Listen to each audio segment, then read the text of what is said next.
ஆதியாகமம் 20ஆம் அதிகாரம். ஆதியாகமம் 20ஆம் அதிகாரம் இந்த நாளில் நம்முடைய தியானத்திற்கு, நம்முடைய வேத ஆராய்ச்சிக்கும் நாம் தெரிந்து கொண்ட அதிகாரம். ஆதியாகமம் 19ஆம் அதிகாரத்தின் அடுத்த ஒரு பகுதி ஆபிரகாமை மையமாக செய்திகளை சொல்லுகிறது.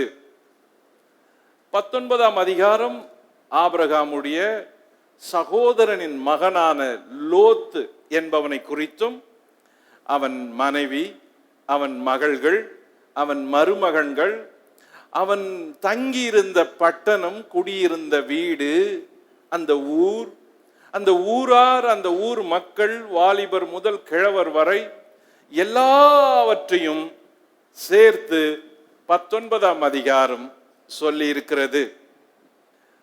ஆதியாகமம் 19ஆம் அதிகாரம் லோத்தின் அதிகாரம் என்று அதை தனியாக கவனித்தோம்.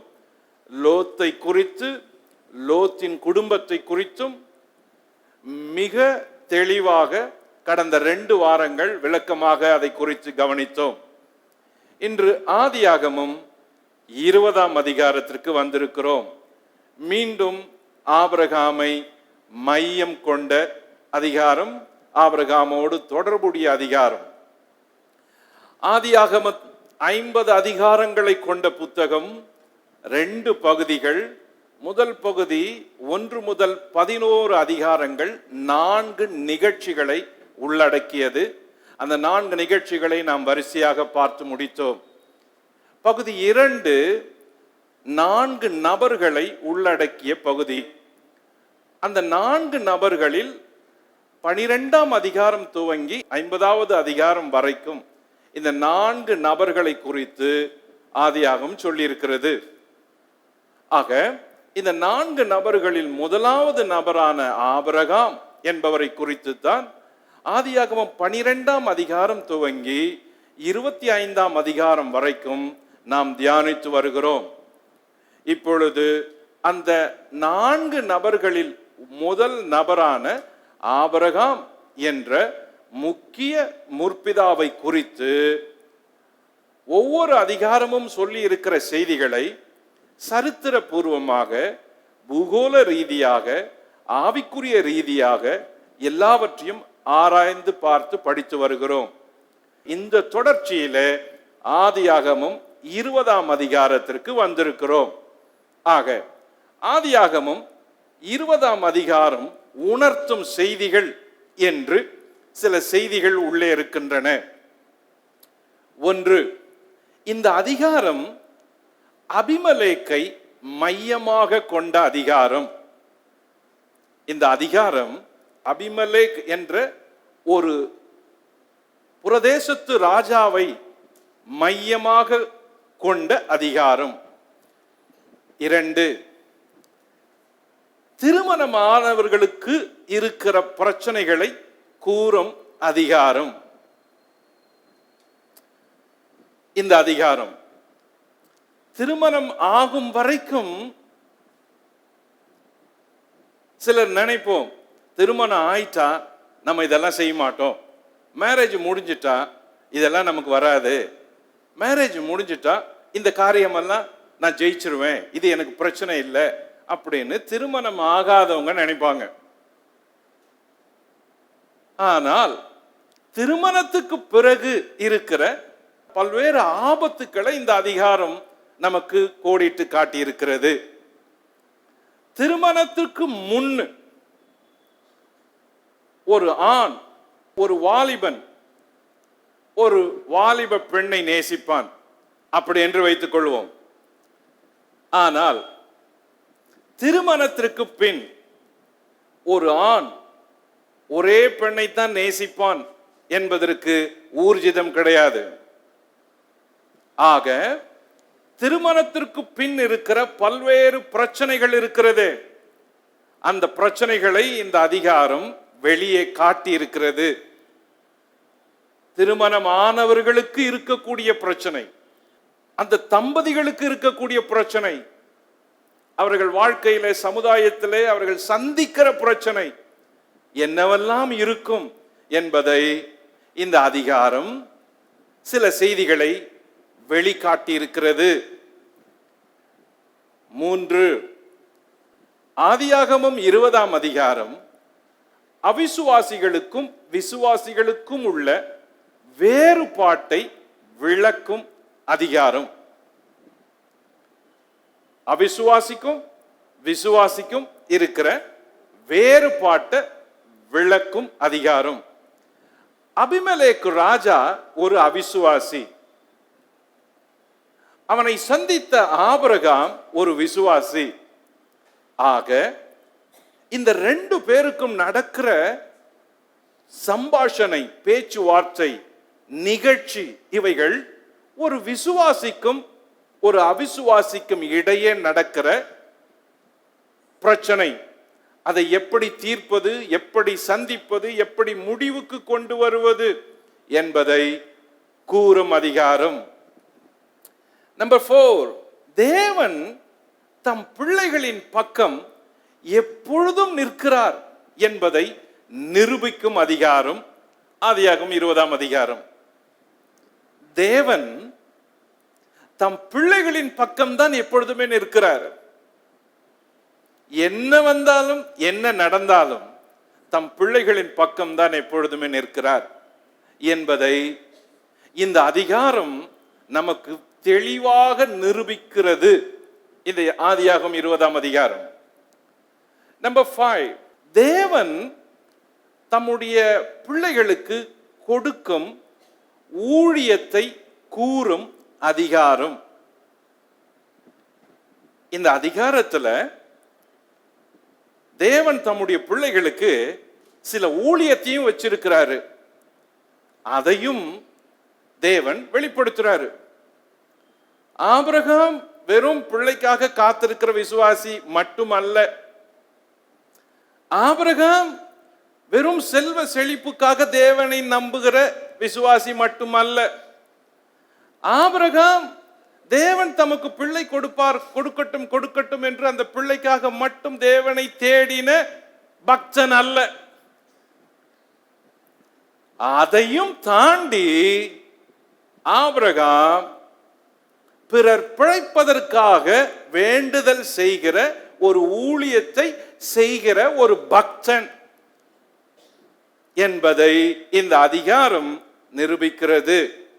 ஆக ஆதியாகமம் 20ஆம் அதிகாரம் முகவுரையாக சொன்னால் இந்த 5 காரியங்களும் இந்த அதிகாரத்துக்குள்ளே இருக்கிறது என்பதை கவனிக்கலாம். இந்த அதிகாரத்துக்கு உள்ளே இருக்கிற நபர்கள் யார் யார்? நம்பர் 1, தேவன், God. நம்பர் 2, அபிமெலேக், ஒரு புறதேசத்து புறவினத்து ராஜா. Number 3, Abraham. நம்பர் 4, சாராள். ஆக இந்த 4 பேர்கள் மட்டுமே இந்த அதிகாரத்தில் உள்ளனர். 20ஆம் அதிகாரம் 18 வசனங்களை உள்ளடக்கி இருக்கிறது. இந்த 18 அதிகாரங்களும் இந்த 4 பேரை பற்றியே திரும்ப திரும்ப சொல்லுகிறது. அதிலும் ஒவ்வொரு 3 வசனங்களும் ஒவ்வொரு செய்திகளை சொல்லி சொல்லி அடுத்த செய்திக்கு போகிறது. ஆக ஆதியாகமம் 20ஆம் அதிகாரம் இந்த 4 நபர்களை உள்ளடக்கின அதிகாரம். ஆதியாகமம் 20ஆம் அதிகாரத்தை 4 பகுதிகளாக பிரிக்கலாம். பகுதி 1, ஆபிரகாம் கேராரில் குடியேறியது. ஆதியாகமம் 20ஆம் அதிகாரம் 1 முதல் 2 வரை. பகுதி 2, அபிமெலேக்கை தேவன் கடிந்து கொண்டது. ஆதியாகமம் 20ஆம் அதிகாரம் 3 முதல் 7 வரை. பகுதி 3, அபிமெலேக்கு ஆபிரகாமிடம் கேட்டதும் செய்ததும். ஆதியாகமம் 20, 8 முதல் 16. பகுதி 4, ஆபிரகாம் அபிமெலேக்குக்காக ஜெபித்ததும் நடந்ததும். அவன் எப்படி ஜெபித்தான், அபிமெலேக்கு குடும்பத்திற்கு என்ன நடந்தது என்பதை கூறும் பகுதி ஆதியாகமம் 20:17 முதல் 18. ஆக இந்த 4 பகுதிகளும், இந்த அதிகாரத்தை இந்த 4 பகுதிகளாக பிரித்து ஒவ்வொன்றாய் கவனிக்கலாம். இப்பொழுது பகுதி 1. ஆபிரகாம் கேராரில் குடியேறியது. ஆதியாகமம் 20:1 2 வாசிப்போம். ஆபிரகாம் அவ்விடம் விட்டு தென் தேசத்திற்கு பிரயாணம் பண்ணி காதேசுக்கும் சூருக்கும் நடுவாக குடியேறி கேராரிலே தங்கினான். அங்கே ஆபிரகாம் தன் மனைவியாகிய சாராளை தன் சகோதரி என்று சொன்னதினாலே கேராரின் ராஜாவாகிய அபிமெலேக்கு ஆள் அனுப்பி சாராளை அழைப்பித்தான். ஓகே, வசனம் 1. ஆபிரகாம் அவ்விடம் விட்டு தென் தேசத்துக்கு பிரயாணம் பண்ணி காதேசுக்கும் சூருக்கும் நடுவாக குடியேறி கேராரிலே தங்கினான். எவ்விடம் விட்டு? ஓகே, நம்பர் 1, எவ்விடம் விட்டு. ஏன் கேராரூருக்கு குடியேறினான்? இதுதான் மிக முக்கியம். இவ்வளோ நாள், இவ்வளோ வருஷம் அவரு மம்ரேயிலே இருக்கிறாரு. எங்க இருக்கிறாரு? எப்ப சொல்றோம்? ஆதியாகமம் 18 அதிகாரம் 1 கவனியுங்கள். ஆதியாகமம் 18:1. பின்பு கர்த்தர் மம்ரேயின் சமபூமியிலே அவனுக்கு தரிசனமானார், ஆபிரகாமுக்கு தரிசனமானார். அப்படி என்றால் ஆபிரகாம் இந்த மம்ரேயில் தான் நீண்ட வருஷங்கள் குடியிருந்தார். இப்பொழுது 20 அதிகாரம் 1 சொல்லுகிறது, அவர் கேராரூரிலே குடியேறுகிறார் என்று. கவனிப்போம். ஏன் ஆபிரகாம் கேராரூரிலே குடியேற வேண்டும்? இவ்வளவு நாள் அங்கேயே இருந்திருக்கணும் இல்லையா? ஏன் இங்கிருந்து அவர் அவ்வளோ தூரம் குடியேறணும்? அதுக்கு முன்னாடி அவர் இருந்தது இங்க இருந்தார் பக்கத்துல. இப்ப இவ்வளோ தூரம் போயிட்டாரு கேராரூருக்கு. சோ மம்ரே இங்க இருக்குது, இங்க இருந்து அங்க போயிட்டாரு. எதுக்காக அவ்வளவு தூரம் அவர் குடியேறணும் அப்படின்னா, அதுக்கு சில காரணங்களை யூகிக்க முடிகிறது. சில காரணம் ஏன் அப்படின்னா, இந்த 20 வருஷம் அவர் மம்ரேல தங்கி இருந்த பிறகு அவர் குடியேறிய போற இடம் கேராரூர். ஏன் குடியேறினாரு அப்படின்னா, நம்பர் 1, ஒரு ரீசன் என்னவா இருக்கலாம், சோதோமுக்கு நடந்தத அவர் கண்கள் கண்டுச்சு. அதனால இனிமே பக்கத்துல அந்த சோதோமுக்கு ஊர் பக்கத்துல இருக்க வேண்டாம் அப்படின்னு அவர் நினைச்சிருக்கலாம். எப்படி? சோதோம் அன்னைக்கு காலையில, வெடிகாலையில கந்தகமும் அக்னியும் சோதோம்ல இறங்குறப்ப புகையெல்லாம் எழும்புது, புகைக்காடா இருக்குது. அப்படி இருக்கிறப்ப ஆபிரகாம் அதிகாலையில் எழுந்து அந்த பட்டணத்தை பார்க்கிறாரு. அப்போ அது பார்க்கக்கூடிய தூரத்துல தான் இருக்குது. இப்ப என்ன பண்றாரு? அந்த சோதோம் எரிஞ்சு போச்சு, லோத் அந்த ஊர்ல இருந்து கிளம்பியாச்சு.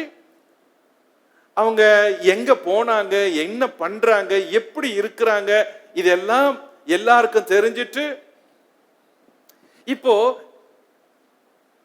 ஆபிரகாம் இருக்கிற ஊர்ல இருந்து எப்ப பார்த்தாலும் சோதோம் ஞாபகமாவே இருக்குது. ஏன்னா அது கண் காண அந்த ஊர் இருக்கும், உடனே அந்த ஞாபகம் வரும் அவருக்கு. அதனால அந்த பழைய ஞாபகம் வந்தா அவரால் அதை நினைக்காதே இருக்க முடியல. ஏன் நம்ம இங்க இருக்கணும் அப்படின்னு நினைச்சு அவர் அந்த பழைய மம்ரேயிலிருந்து, குடியிருந்த மம்ரேயிலிருந்து கிளம்பி கேராருக்கு போயிருக்கலாம். இது ஒரு காரணமா இருக்கலாம்.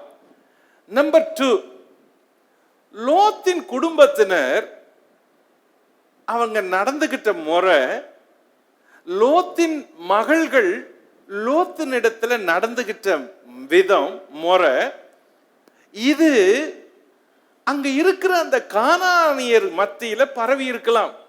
புறவினத்து மக்கள், தேவர்களை வழிபடும் மக்கள், ஒரே தெய்வத்தை வழிபடாதவர்கள். ஆக இந்த லோத்தினுடைய மகள்கள் தன் தகப்பனிடத்தில் பிரவேசித்து பிள்ளைகளை பெற்றார்கள் என்ற செய்தி கூட அங்க இருக்கிற கானானியர்களுக்கு பரவி இருந்து அது ஒரு பெரிய கௌரவ பிரச்சனையா இருந்திருக்குமானால், அது ஆபிரகாமுடைய கௌரவத்திற்கும் மானத்திற்கும் இழுக்கை சேர்ப்பது போல் இருந்திருக்குமானால், அவர் அங்கே நீண்ட நாள் தங்கிய யோசித்திருக்கலாம். ஆகவே அவர் மம்ரேயிலிருந்து கிளம்பி சூருக்கு போய்விடலாம் என்று நினைத்திருக்கலாம். அவர் குடியேறுவதற்கான காரணங்களை பார்க்கிறோம். 3, லோத்தினுடைய குடும்பத்தில் நடந்ததை கானானியர்கள் ஆபிரகாமிடம் விசாரித்திருக்கலாம். ஏன்னா ஆபிரகாம் லோத்து உறவினர் என்று அங்க இருக்கிற எல்லாருக்கும் தெரியும். சோ லோத்தினுடைய குடும்பத்துல நடந்த காரியத்தை ஆபிரகாம் கிட்ட எப்போ வந்து பேசி இருக்கலாம். அது ஒரு காரணமா இருக்கலாம். லோத்தினுடைய குடும்பத்தை நினைச்சு கூட ஆபிரகாம் கவலைப்பட்டிருக்கலாம். ஐயோ, அவனுக்கு இப்படி நடந்துருச்சு, ஐயோ அவன் எல்லாத்தையும் இழந்துட்டானே, ஐயோ அவன் வீடு வாசல் நிலம் எல்லாம் மந்த சொத்து சுகம் எல்லாத்தையும் இழந்துட்டு வெறும் கையோட வெளியே வந்தானே, அவன் எவ்வளோ சேர்த்து எவ்வளவு கஷ்டப்பட்டு உழைச்சான், எவ்வளவு சேர்த்து அவன் பெருத்த திரள் கூட்டத்தை ஐஸ்வர்யத்தை கொண்டவனா இருந்தான், அவன் இப்படி ஒன்றுமில்லாத போயிட்டானே அப்படின்ற கவலை கூட ஆபிரகாமுக்கு இருந்திருக்கலாம். ஏன்னா அவர் யாரையும் வெறுக்கல. லோத்த யுத்தம் நடந்தப்ப போய் ஆபிரகாம் தான் மீட்டு வந்தார். 2 பேரும் பிரிஞ்சு போன பிறகு கூட. அப்படி இருக்கிறப்ப லோத்துக்கு இப்படி நடந்துருச்சே, லோத்து எல்லாத்தையும் இழந்துட்டானே, லோத்து ஒண்ணும் இல்லாத போயிட்டானே அப்படின்ற கவலை கூட அவருக்கு இருந்திருக்கலாம். ஆகையினால அந்த கவலையிலிருந்து அவர் வெளியே வர்றதுக்காக கூட தான் சொந்த ஊர்ல இருந்து அந்த ஊர்ல இருந்து வெளியூருக்கு போய் குடியேறி இருக்கலாம். நம்பர் 4, கேரார் ஊருக்கு ஏன் ஆபிரகாம் போய் குடியேறணும் அப்படின்னா, ஒருவேளை மம்ரேயை விட கேராரு ஊர் ரொம்ப செழிப்பா இருந்திருக்கலாம், பசுமையா இருந்திருக்கலாம், மந்தைகளுக்கு வசதியா இருந்திருக்கலாம். ஆக ஏன் ஆபிரகாம் தான் குடியிருக்கும் மம்ரேயை விட்டு இன்னொரு புதிய இடமான கேரார் ஊருக்கு போய் குடியேறினார் என்பதற்கான காரணங்கள் இவைகள். ஓகே, பகுதி 2, அபிமெலேக்கை தேவன் கடிந்து கொண்டார் என்று சொல்லுகிறது. வசனங்களை கவனியுங்கள்.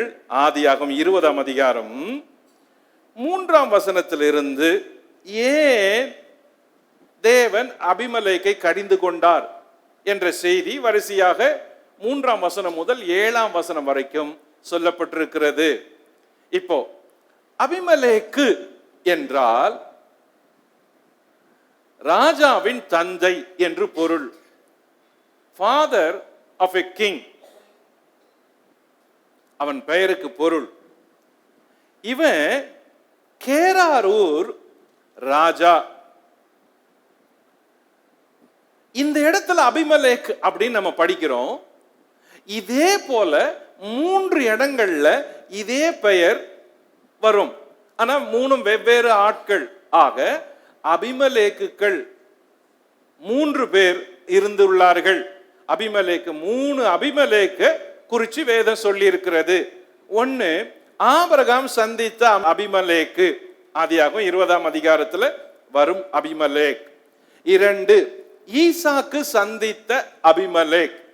சோ ஈசாக்கு குடியிருக்கும் பொழுது, ஈசாக்கு கானானில் குடியிருக்கும் போது அவனும் இன்னொரு அபிமெலேக் ராஜாவை சந்திக்கிறான். ஆதியாகமம் 26ஆம் அதிகாரம் அதை சொல்லுகிறது. ஆக அந்த அபிமெலேக்கு வேறு, அல்லது இந்த அபிமெலேக்குடைய குடும்பத்திலிருந்து வருகிற ராஜாவுக்கு பட்ட பெயராக கூட இது இருக்கலாம் என்று சொல்லப்படுகிறது. ஆதியாகமம் 20ஆம் அதிகாரத்தில் வருகிற அபிமெலேக்கு வேறு, ஆதியாகமம் 26 வருகிற அபிமெலேக்கு வேறு. பெயர் ஒன்று போல் இருக்கலாம். ஆபிரகாம் சந்தித்த அபிமெலேக்கு ஆதியாகமம் 20ஆம் அதிகாரத்தில் சொல்லப்பட்டிருக்கிறது. ஈசாக்கு சந்தித்த அபிமெலேக்கு ஆதியாகமம் 26ஆம் அதிகாரத்தில் சொல்லப்பட்டிருக்கிறது. ரெண்டு பேருமே வேறு வேறு நபர்கள். 3, தாவீது கூட அபிமெலேக்கு என்ற ஒரு ராஜாவை சந்திக்கிறான். அவன் அங்கே வேஷம் மாறி போனான் என்று வேறு ஒரு பெயர்ல அவனை குறித்து வாசிக்கலாம். ஆக 1 சாமுவேல் 21ஆம் அதிகாரம், சங்கீதம் 34 இவைகளை வாசித்தால் அங்கேயும் அபிமெலேக்கு என்ற பெயர் வருகிறது. ஆக வேதத்துல 3 இடங்களிலே 3 நபர்கள் இந்த பெயரை கொண்டவர்களாக இருந்தார்கள். அபிமெலேக்கு என்ன தப்பு பண்ணான்? என்ன ப்ராப்ளம்? இந்த அதிகாரத்துல பிரச்சனை இருக்குது, பிரச்சனைக்கு தீர்வும் இருக்குது. ஆக என்ன பண்ணா அப்படின்னா, அவன் ஆள் அனுப்பி சாராளை அழைப்பித்தான் என்று 20ஆம் அதிகாரம் 2ஆம் வசனம் சொல்லுகிறது. கவனியுங்கள். அங்கே ஆபிரகாம் தன் மனைவியாகிய சாராளை தன் சகோதரி என்று சொன்னதினாலே கேராரின் ராஜாவாகிய அபிமெலேக்கு ஆள் அனுப்பி சாராளை அழைப்பித்தான். ஆக ஆபிரகாம் ஒன்னு சொன்னாரு, அதை கேட்டுட்டு அபிமெலேக்கு சாராளை அழைக்கிறாரு ஆள் அனுப்பி. இப்போ ஆபிரகாம் என்ன தவறு செய்தாரு? இந்த ஒரு வசனத்துல, ஆதியாகமம் 20ஆம் அதிகாரம் 2ஆம் வசனத்துல 2 பேருடைய தவறுகள் இருப்பது போல தெரியுது. ஒன்னு, ஆபிரகாம் தன் மனைவிய சகோதரி என்று சொன்னார் அப்படின்னு சொல்லப்பட்டிருக்குது. 2, ஆபிரகாமுடைய மனைவியாகிய சாராளை அபிமெலேக்கு அழைத்தான், ஆள் அனுப்பி அழைப்பித்தான் என்று சொல்லப்பட்டிருக்கிறது. ஆக இந்த 2வது வசனத்தில் 2 பேருடைய தவறுகள் உள்ளே இருப்பதாக காண்கிறோம். கவனிங்கள். இதே போல ஒரு பிரச்சனையை 20 வருஷத்துக்கு முன்பு சந்தித்திருந்தார். ஆதியாகமம் 12ஆம் அதிகாரம் அதை சொல்லுகிறது. ஆபிரகாம் முதல் கானானில் குடியேறிய போது அவர் அந்த கானானில் பஞ்சம் வந்ததாலே எகிப்திற்கு போனார். எகிப்திலே சாராள் மிகவும் அழகுள்ளவளாய் இருந்தாள் என்பதை கண்டு எகிப்தின் ராஜா அவளை அழைப்பித்தான். அதிலும் கூட அந்த இடத்திலே ஆதியாகமம் 12:11 முதல் 20 வரை வாசிச்சா, அங்க ஆபிரகாம் தன் மனைவிய சகோதரி என்று சொன்னதாக இதே சம்பவம், இதே போல் ஒரு சம்பவம் அங்கே நடந்தது. கவனியுங்கள். அது நடந்த பொழுது ஆபிரகாமுக்கு 75 வயது இருக்கும், சாராளுக்கு 65 வயது இருக்கும். ஆனால் இந்த இடத்துல திரும்பவும் நடக்கும் பொழுது ஆபிரகாமுக்கு 99 வயது இருக்கும், சாராளுக்கு 89 வயது இருக்கும். எப்படி? 18ஆம் அதிகாரத்தில் வாசித்தோம். ஒரு உற்பவ கால திட்டத்தில், அதாவது இன்னும் 1 வருஷத்துக்குள்ள நான் வருவேன், சாராள் கையில பிள்ளை இருக்கும் அப்படின்னு தேவன் சொன்னதாக ஆதியாகமம் 18ஆம் அதிகாரத்தில் வாசிக்கிறோம். நெக்ஸ்ட் இயர் நான் வந்தா சாராள் கிட்ட பிள்ளை இருக்கும் அப்படின்னா, சாராளுக்கு பிள்ளை பிறந்தது 90 வயசு. இப்போ 1 வருஷத்துக்கு முன்னாடி, அந்த 1 வருஷம் முன்னாடி இந்த 20ஆம் அதிகாரத்தின் சம்பவம் நடக்குது. அப்பனா சாராளுக்கு வயது 89. சரி, எப்படி சாராள் 89 வயதுல கூட இவ்வளோ ஒரு கவனத்தை ஈர்க்கிற நபரா இருந்திருக்கணும் அப்படின்ற ஒரு கேள்வி கூட இருக்குது. என்ன காரணம்? இந்த ராஜா சாராள அழைச்சா, சாராள் பார்வைக்கு அழகுள்ளவளும் தெரிஞ்சிச்சு, எகிப்துல நடந்ததும் அதுதான், கேரார் ஊர்ல கானான்ல நடக்கிறதும் அதுதான் அப்படின்னு. ஆனா 2-3 வேத பண்டிதர்கள் என்ன சொல்றாங்க, சாராளுக்கு தேவன் அந்த புது பலத்தை சரீரத்துல கொடுத்துட்டாரு. இந்த ஃப்ரெஷ் ஸ்ட்ரென்த் இருக்குது, நியூ ஸ்ட்ரென்த், அந்த புது பலன் அவளுக்கு வந்துச்சு. ஏன்னா அவ பெற்றெடுக்க போறது, சரீரம் செத்து போச்சுன்னு சொன்னா, வழிபாடு நின்னு போச்சுன்னு சொன்னா, ஸ்திரீகளுக்குள்ள வழிபாடு நின்னு போச்சுன்னு சொன்னா, என் புருஷன் கிழவன் அப்படின்னு சொன்னா, என் ஆண்டவன் கிழவன் ஆயிட்டாரு, நானும் கிழவி ஆயிட்டேன் அப்படின்னு சொன்னா, அப்போ தேவன் அதை கேட்டு அவளை பிள்ளைய பெற்றெடுக்க கூடிய ஒரு நல்ல திடகாத்திரமான சரீரத்தின் பலனை அவளுக்கு கூட்டி கொடுத்திருக்கணும். இது ஒரு டிவைன் ஸ்ட்ரென்த்தா இருந்திருக்கணும், டிவைன் சேஞ்சா இருந்திருக்கணும். இந்த 89 வயசுல கூட அப்படின்னு ஒரு சாரார் சொல்றாங்க. இன்னொரு சாரார், சாரார் வயது ஆனா கூட அதே இளமையோட அதே அழகோட அப்படியே இருந்தாங்க அப்படின்னு, அவங்களுடைய சரீரத்தின் அழக அந்த வயசுல கூட எல்லாரும் பார்க்கும்படி இருந்தது அப்படின்றத கோடிட்டு சொல்றாங்க. ஆக 2 காரணங்கள் சாராளுக்கு இந்த இடத்துல சொல்லப்படுகிறது. எந்த ஒரு மனுஷனும் கேள்வி கேட்கறது உண்டு. 89 வயசுல ஒரு ராஜா ஒரு பெண்ணை பார்த்து வர சொல்றான் அப்படின்னா, அந்த பெண் கிழவியா இருந்திருக்க முடியாது. அந்த பெண் நல்ல இளமையோட பார்ப்பதற்கு அழகுள்ள பெண்ணா இருந்ததுனால அந்த ராஜா கூட அழைப்பிச்சான் அப்படின்னு சொல்லுது. ஓகே, இப்போ சாராளுடைய வயசு, ஆபிரகாமுடைய பின்னணி, இதை பார்த்துட்டு வரோம். எதுக்காக ஆதியாகமம் 12ஆம் அதிகாரத்தில் நடந்த தவறையே திரும்பவும் ஆபிரகாம் செய்ய வேணும் அப்படின்ற ஒரு கேள்வி இருக்குது. கவனிங்க, இந்த அதிகாரத்துல 2த்தையும் கோர்வை பண்ணி கவனிச்சா தெரியும். ஏன் ஆபிரகாம் சாரால தன் சகோதரின்னு சொல்லணும், மனைவின்னு ஏன் சொல்லல அப்படின்னு. கவனிங்க, ஆதியாகமம் 12ஆம் அதிகாரம் இதே சம்பவம் நடக்குது. அப்போ ஆபிரகாம் இருந்தது எகிப்து. ஆதியாகமம் 20ஆம் அதிகாரத்தில் இதே போல ஒரு சம்பவம் நடக்குது. அப்போ ஆபிரகாம் இருந்தது கேரார் ஊர் அப்படின்னு இடம். ஆதியாகமம் 12ஆம் அதிகாரத்துல ஆபிரகாம் பார்வோன் என்ற ராஜாவுக்கு முன்னால நின்று இந்த பிரச்சனையை சந்திக்கிறான். ஆதியாகமம் 20ஆம் அதிகாரத்துல ஆபிரகாம் அபிமெலேக்கு என்ற ஒரு ராஜாவுக்கு முன்னிருந்து இந்த பிரச்சனையை சந்திக்கிறான். ஓகே, ஆதியாகமம் 12ஆம் அதிகாரத்துல ஆபிரகாம் எகிப்தை விட்டு வந்துடுறாரு. இந்த பிரச்சனைக்கு பிறகு எகிப்தை விட்டு வராரு. ஆதியாகமம் 20ஆம் அதிகாரத்துல ஆபிரகாம் கேராரை விட்டு வரல, கேரார்லயே தங்கி இருக்கிறாரு.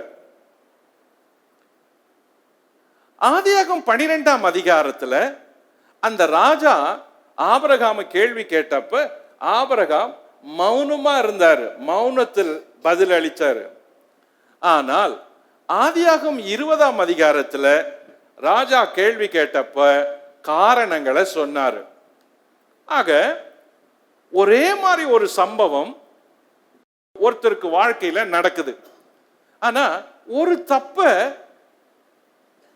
செஞ்சுட்டு அதுல ஒரு பிரச்சனை வந்துட்டு அப்படின்னு தெரிஞ்ச பிறகு மறுபடியும் அதே தப்ப செய்யறோம் பாருங்க. அதுக்கு என்ன காரணம்? என்ன காரணமா இருக்கலாம்? பலருடைய வாழ்க்கையில அது நடக்குது. ஒரு தப்ப செய்யறோம், திரும்ப திரும்ப அதே தப்ப செய்யறோம், பலமுறை செய்யறோம். ஒரு தவற திரும்ப திரும்ப செய்யறதுக்கு என்ன காரணம்? எல்லார் வாழ்க்கையிலும் அது நடக்குது தானே. ஒரு தப்ப திரும்ப திரும்ப செய்யறோம், ஒரே முறை அந்த தப்பை திருத்திக்க முடியல. ஒரு முறை இது தப்புன்னு தெரிஞ்சு கூட திரும்ப அதே தப்பை செய்யறோம், அதே மாதிரி மறந்துடுறோம், அதே மாதிரி மிஸ் பண்றோம், அதே மாதிரி திரும்ப விழுந்துடுறோம், அதே தப்பை திரும்ப செஞ்சு திரும்ப எழும்பி, திரும்ப செஞ்சு திரும்ப எழும்பி. இதே மாதிரி பலருடைய வாழ்க்கையில் இருக்குது. எதுக்காக ஒரு தப்ப திரும்ப திரும்ப செய்யறாங்க மக்கள்? நம்பர் 1, ஒன்னு பயம், இல்ல அவிசுவாசம். பயத்தினாலையும் அவிசுவாசத்தினாலையும் திரும்ப திரும்ப தவறுகள் நடக்குது. என்ன பயம்? மனுஷனுக்கு பயப்படுற பயம் கண்ணியை வருவிக்கும் அப்படின்னு நீதிமொழிகள் 29:25 சொல்லுது. அப்போ பயந்து பயந்து செய்யறதுனால அதே தப்பு திரும்ப செய்யக்கூடியதா இருக்குது. இன்னொன்னு அவிசுவாசத்தினால செய்யறதாவும் இருக்குது. விசுவாசம் இல்லை, அவிசுவாசம். அவிசுவாசம் பெருக பெருக பெருக தவறு மேல் தவறு நடக்குது. விசுவாசம் இருந்தா செய்ய முடியாது. ஆக பயந்து தான் ஆபிரகாம் இதை செய்தார் அப்படின்னு பின்னால வாசிக்கிறோம். இந்த இடத்துல நான் சாராளுடைய புருஷன் தெரிஞ்சா என்னை கொன்று போடுவார்கள் என்று நினைத்தேன் அப்படின்னு சொல்றாரு. சாராளுடைய புருஷன் என்னை தெரிஞ்சிச்சுன்னா என்னை கொன்று போயிடுவாங்க அப்படின்னு பயத்துல முன்ன சொன்ன மாதிரி இப்ப சொல்லிட்டாரு. அதே மாதிரி நம்ம கூட பயத்தினால சில தவறை திரும்ப திரும்ப செய்யறோம், அவிசுவாசத்தினாலையும் செய்யறோம். நம்பர் 2, பழைய தவறுல இருந்து எப்படி வெளியே வருவது என்று அறியாமல் இருப்பது. பழைய தவறு எப்படி வெளியே வரணும்னு தெரியாதே இருக்குது. சிக்கிட்டோம், தப்பாயிருச்சு, மாட்டிட்டோம், ஆனா வெளியே வர முடியல, எப்படின்னு தெரியல.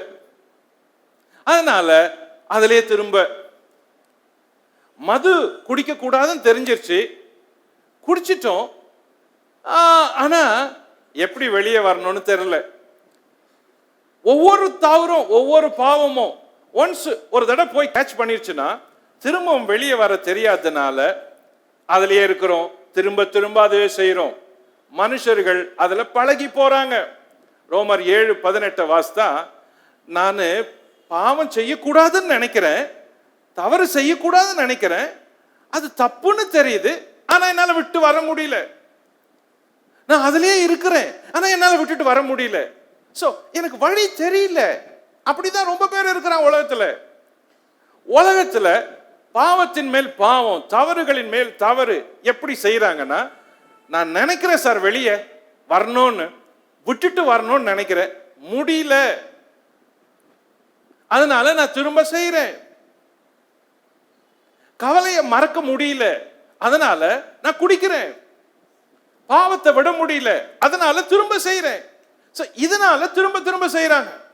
ஓகே, நம்பர் 3, ஏன் ஒரு தவறை திரும்ப திரும்ப செய்யறோம்? இருதயம் கடினமாகி விட்டது, அதனால திரும்ப திரும்ப செய்யறோம். எபிரேயருக்கு எழுதின நிருபம் 3:15 வாசிச்சா, நீங்க வனாந்தரத்துல கோபம் மூட்டினது போல கோபம் மூட்டாதீங்க, உங்க இருதயத்தை கடினப்படுத்தாதீங்க அப்படின்னு ஆக்கியோன்னு எழுதுறாரு. இருதயம் கடினம் ஆயிடுச்சுன்னா திரும்ப திரும்ப செய்யறோம்.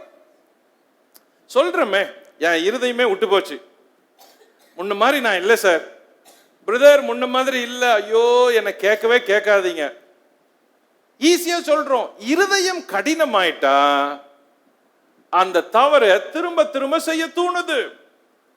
அது தவறுன்னு குத்தல, மனசு குத்தல, மனசுல உந்தல, ஷார்ப்பா இல்ல, மனசாட்சி செத்து போச்சு.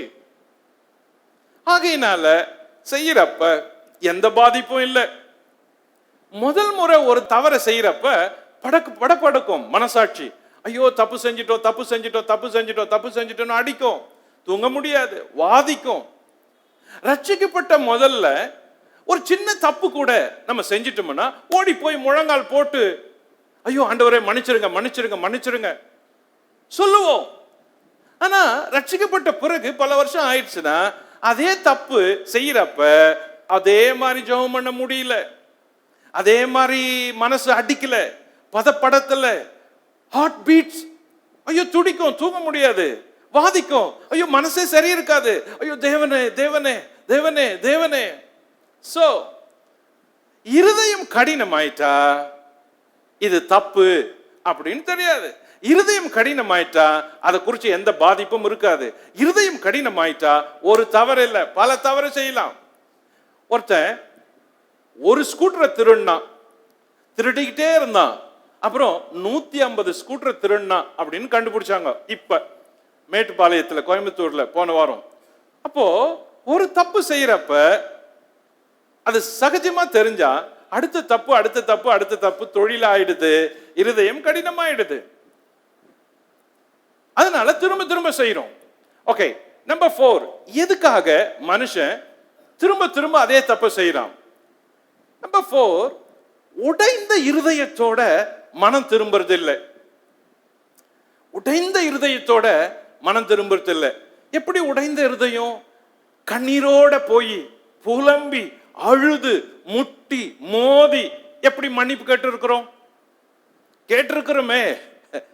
கேட்டிருக்கிறோமே. ஐயோ, முகமெல்லாம் கண்ணீரா இருந்த நாட்கள் இருந்துச்சே. முகமெல்லாம் கண்ணீரா இருக்கும். ஐயோ, அந்த பாவம் மன்னிப்பு கேட்ட பிறகுதான் மனசு திருப்தி ஆகும். அந்த பாவம் மன்னிப்பு நிச்சயம் வந்த பிறகுதான் முழங்கால விட்டு எழுந்துப்போம். ஆனா இப்ப எப்படின்னா, ஆண்டவரே மன்னியும் அப்படின்ட்டு போயிட்டே இருக்கிறோம். ஆண்டவரே நான் தப்பு பண்ணிட்டேன், என்ன மன்னியும். ஆண்டவரே, அது சகஜமாயிருச்சு. சோ ஏன் திரும்ப திரும்ப செய்யறேன்னா, அந்த பாவ மன்னிப்பை கேட்கிறப்ப உடைந்த இருதயத்தோட, உடைந்த கண்ணீரோட, கண்களோட, கலங்கின கண்களோட கேட்கறது இல்லை. அது சாதாரணமா கேட்கறதுனால நமக்கு அடுத்த தப்பு அதை செய்யறதுக்கு சகஜமாயிடுது. ஓகே, நம்பர் 5, ஏன் ஒரு தப்பு திரும்ப திரும்ப செய்யறோம்?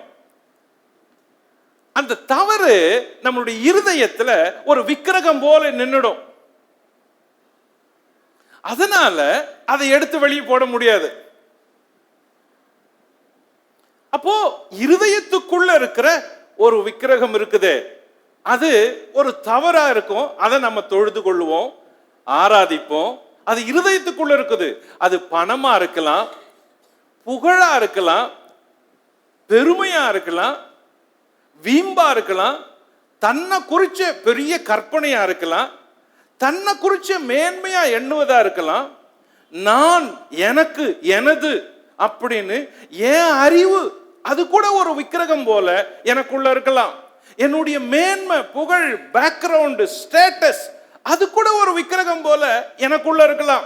அப்போ எனக்குள்ள இருக்கிற அந்த விக்கிரகத்தை நானே பல முறை தொழுது கொள்ளுகிறேன் அப்படின்னா, நான் அந்த விக்கிரகத்தை எடுத்து வெளியே போடல. அந்த புகழ், தற்பெருமை, மேட்டிமை, எண்ணம், மிஞ்ச வேண்டியது, எண்ண வேண்டியதுக்கு மிஞ்சின எண்ணம், என்ன குறிச்ச, என் குடும்பத்தை குறிச்ச, என் கல்வி, படிப்பு, சம்பளம், மேன்மை, என் அழகு, என் பெருமை, என்னுடைய திறமை, கல்வி, அறிவு, நாலேஜ், ஞானம், இவையெல்லாம் எனக்குள்ள இருக்கும் பாருங்க. அது எனக்குள்ளவே திரும்ப திரும்ப செய்யும்படிக்கு தூண்டுது. ஆக ஒருவன் ஒரு தவறை திரும்ப திரும்ப செய்யறதுக்கு இதெல்லாம் ஒரு காரணமா இருக்குது. எசேக்கியேல் 14 அதிகாரம் 4 அதிகாரத்தை வாசித்தா தேவன் சொல்லுவாரு, உன் இருதயத்துக்குள்ள அந்த விக்கிரகம் இருக்குது, உன் இருதயத்துக்குள்ள அந்த தொழுகை இருக்குதுன்றது இதுதான். அநேகர் இருதயத்துக்குள்ள சில விக்கிரகங்கள் இருக்குது, அதை தொழறோம். நான் சொல்றது ஆவிக்குரிய மக்களுக்கு. நம்ம ஏன் ரொம்ப நேசிக்கிறோம்? அதுக்கு தான் இயேசு சொன்னார், ஒருவன் தன்னைத்தான் வெறுத்து. சோ நம்மளையே, நமக்குள்ளவே சிலது இருக்குது. இவ்வளவு காரியங்களை வச்சுட்டு நம்ம அதை விட்டு எப்படி வெளியே வர முடியும்?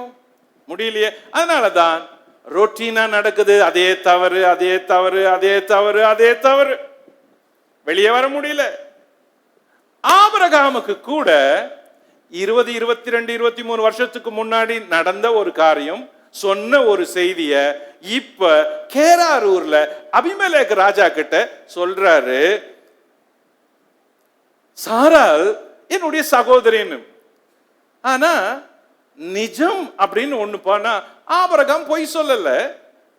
அங்க சொன்னத இங்க ஏன் சொன்னாரு அப்படின்றது பிரச்சனை. ஓகே, இப்போ சாரால சகோதரின்னு சொன்னதன் பின்னணி என்ன அப்படின்னு பார்க்கணும். அங்க அவர் எந்த பதிலும் சொல்லல. ஆதியாகமம் 12 எகிப்தின் ராஜா பார்வோன் இடத்துல இதே பிரச்சனையை சந்திக்கிறப்ப. ஆனா கேராரூர்ல அபிமெலேக்கு ராஜாவினிடத்துல இந்த பிரச்சனையை சந்திக்கிறப்ப ஆபிரகாம் விளக்கம் கொடுக்கிறாரு. என்ன விளக்கம்? ஆபிரகாம் தன் மனைவியின் நிமித்தம் என்னை கொன்று போடுவார்கள் என்று பயந்தார். 20:11. சோ எந்த ஒரு மனுஷனும் அப்படி நினைக்கிறது சகஜம். நான் அன்னைக்கே கேட்டேன், இந்த 12ஆம் அதிகாரத்துல இந்த பிரச்சனை வந்தப்போ கேட்டேன், எந்த ஆணும் தன் மனைவியால என்ன கொல்லட்டும் அப்படின்னு யாரும் நினைக்க மாட்டாங்க. தன்னை காத்துக்கணும் அப்படின்னு தானே நினைப்போம். ஆபிரகாம் சொன்னது இங்க பொய் அப்படின்னு அடிச்சுட்டு போயிடலாம். ஆபிரகாம் பொய் சொன்னாரு அப்படின்னு அடிச்சுட்டு போயிடலாம். ஆபிரகாம் பொய் சொன்னாருன்னு சொல்றது ரொம்ப ஈஸி. நீ ஆபிரகாமுடைய இடத்துல இருந்து, அப்படிப்பட்ட ஒரு அந்நிய ஊர்ல இருந்து, அப்படி நீ தனிமையா இருந்து இந்த பிரச்சனையை சந்திக்கிறப்ப நீ மட்டும் உண்மையை பேசிடுவியோ?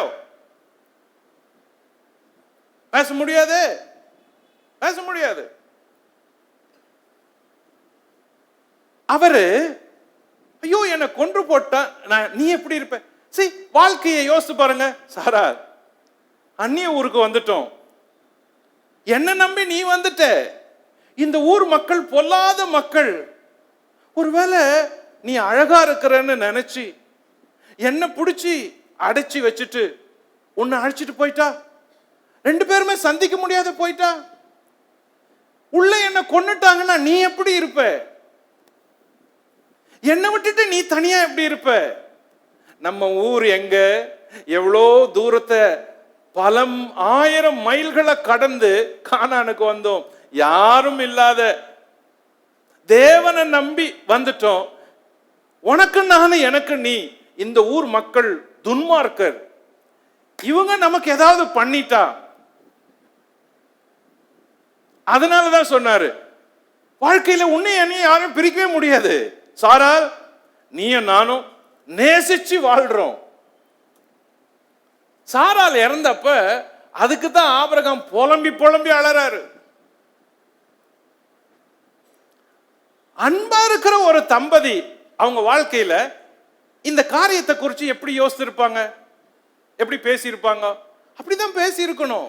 பாரு, இந்த ஊர் மக்கள் சரி கிடையாது, நம்ம 2 பேரும் தேவனை வணங்குறோம், அதனால நீ எங்க போனாலும் என்னை இப்படி சொல்லு அப்படின்னு. சாரால் அழகுள்ள ஸ்திரீ, பல நேரத்தில் அழகு கூட ஆபத்தா இருக்குது. அப்போ அவள் அழகா இருக்கிறது அவளுடைய பிரச்சனை இல்லை, அவளுடைய தவறு இல்லை. இப்ப இந்த சமுதாயத்துல இப்படிப்பட்ட ஒரு அழகுள்ள ஸ்திரியை கண்டதுமே புருஷனை கொன்றுட்டு அந்த பெண்ணை எடுக்கணும் அப்படின்னு ஒரு சமுதாயம் அங்க இருக்குதுன்னா என்ன சொல்லுவோம்? செத்துறேன் அப்படின்னு சொல்ல முடியாது, என்ன கொல்லட்டும் அப்படின்னு சொல்ல முடியாது. பிரிக்க முடியாத ஒரு தம்பதிகளை யாரோ ஒருவன் வந்து ஏதோ ஒரு அநியாய காரணத்துக்காக பிரிக்கும்படி எப்படி அலோவ் பண்ண முடியும்?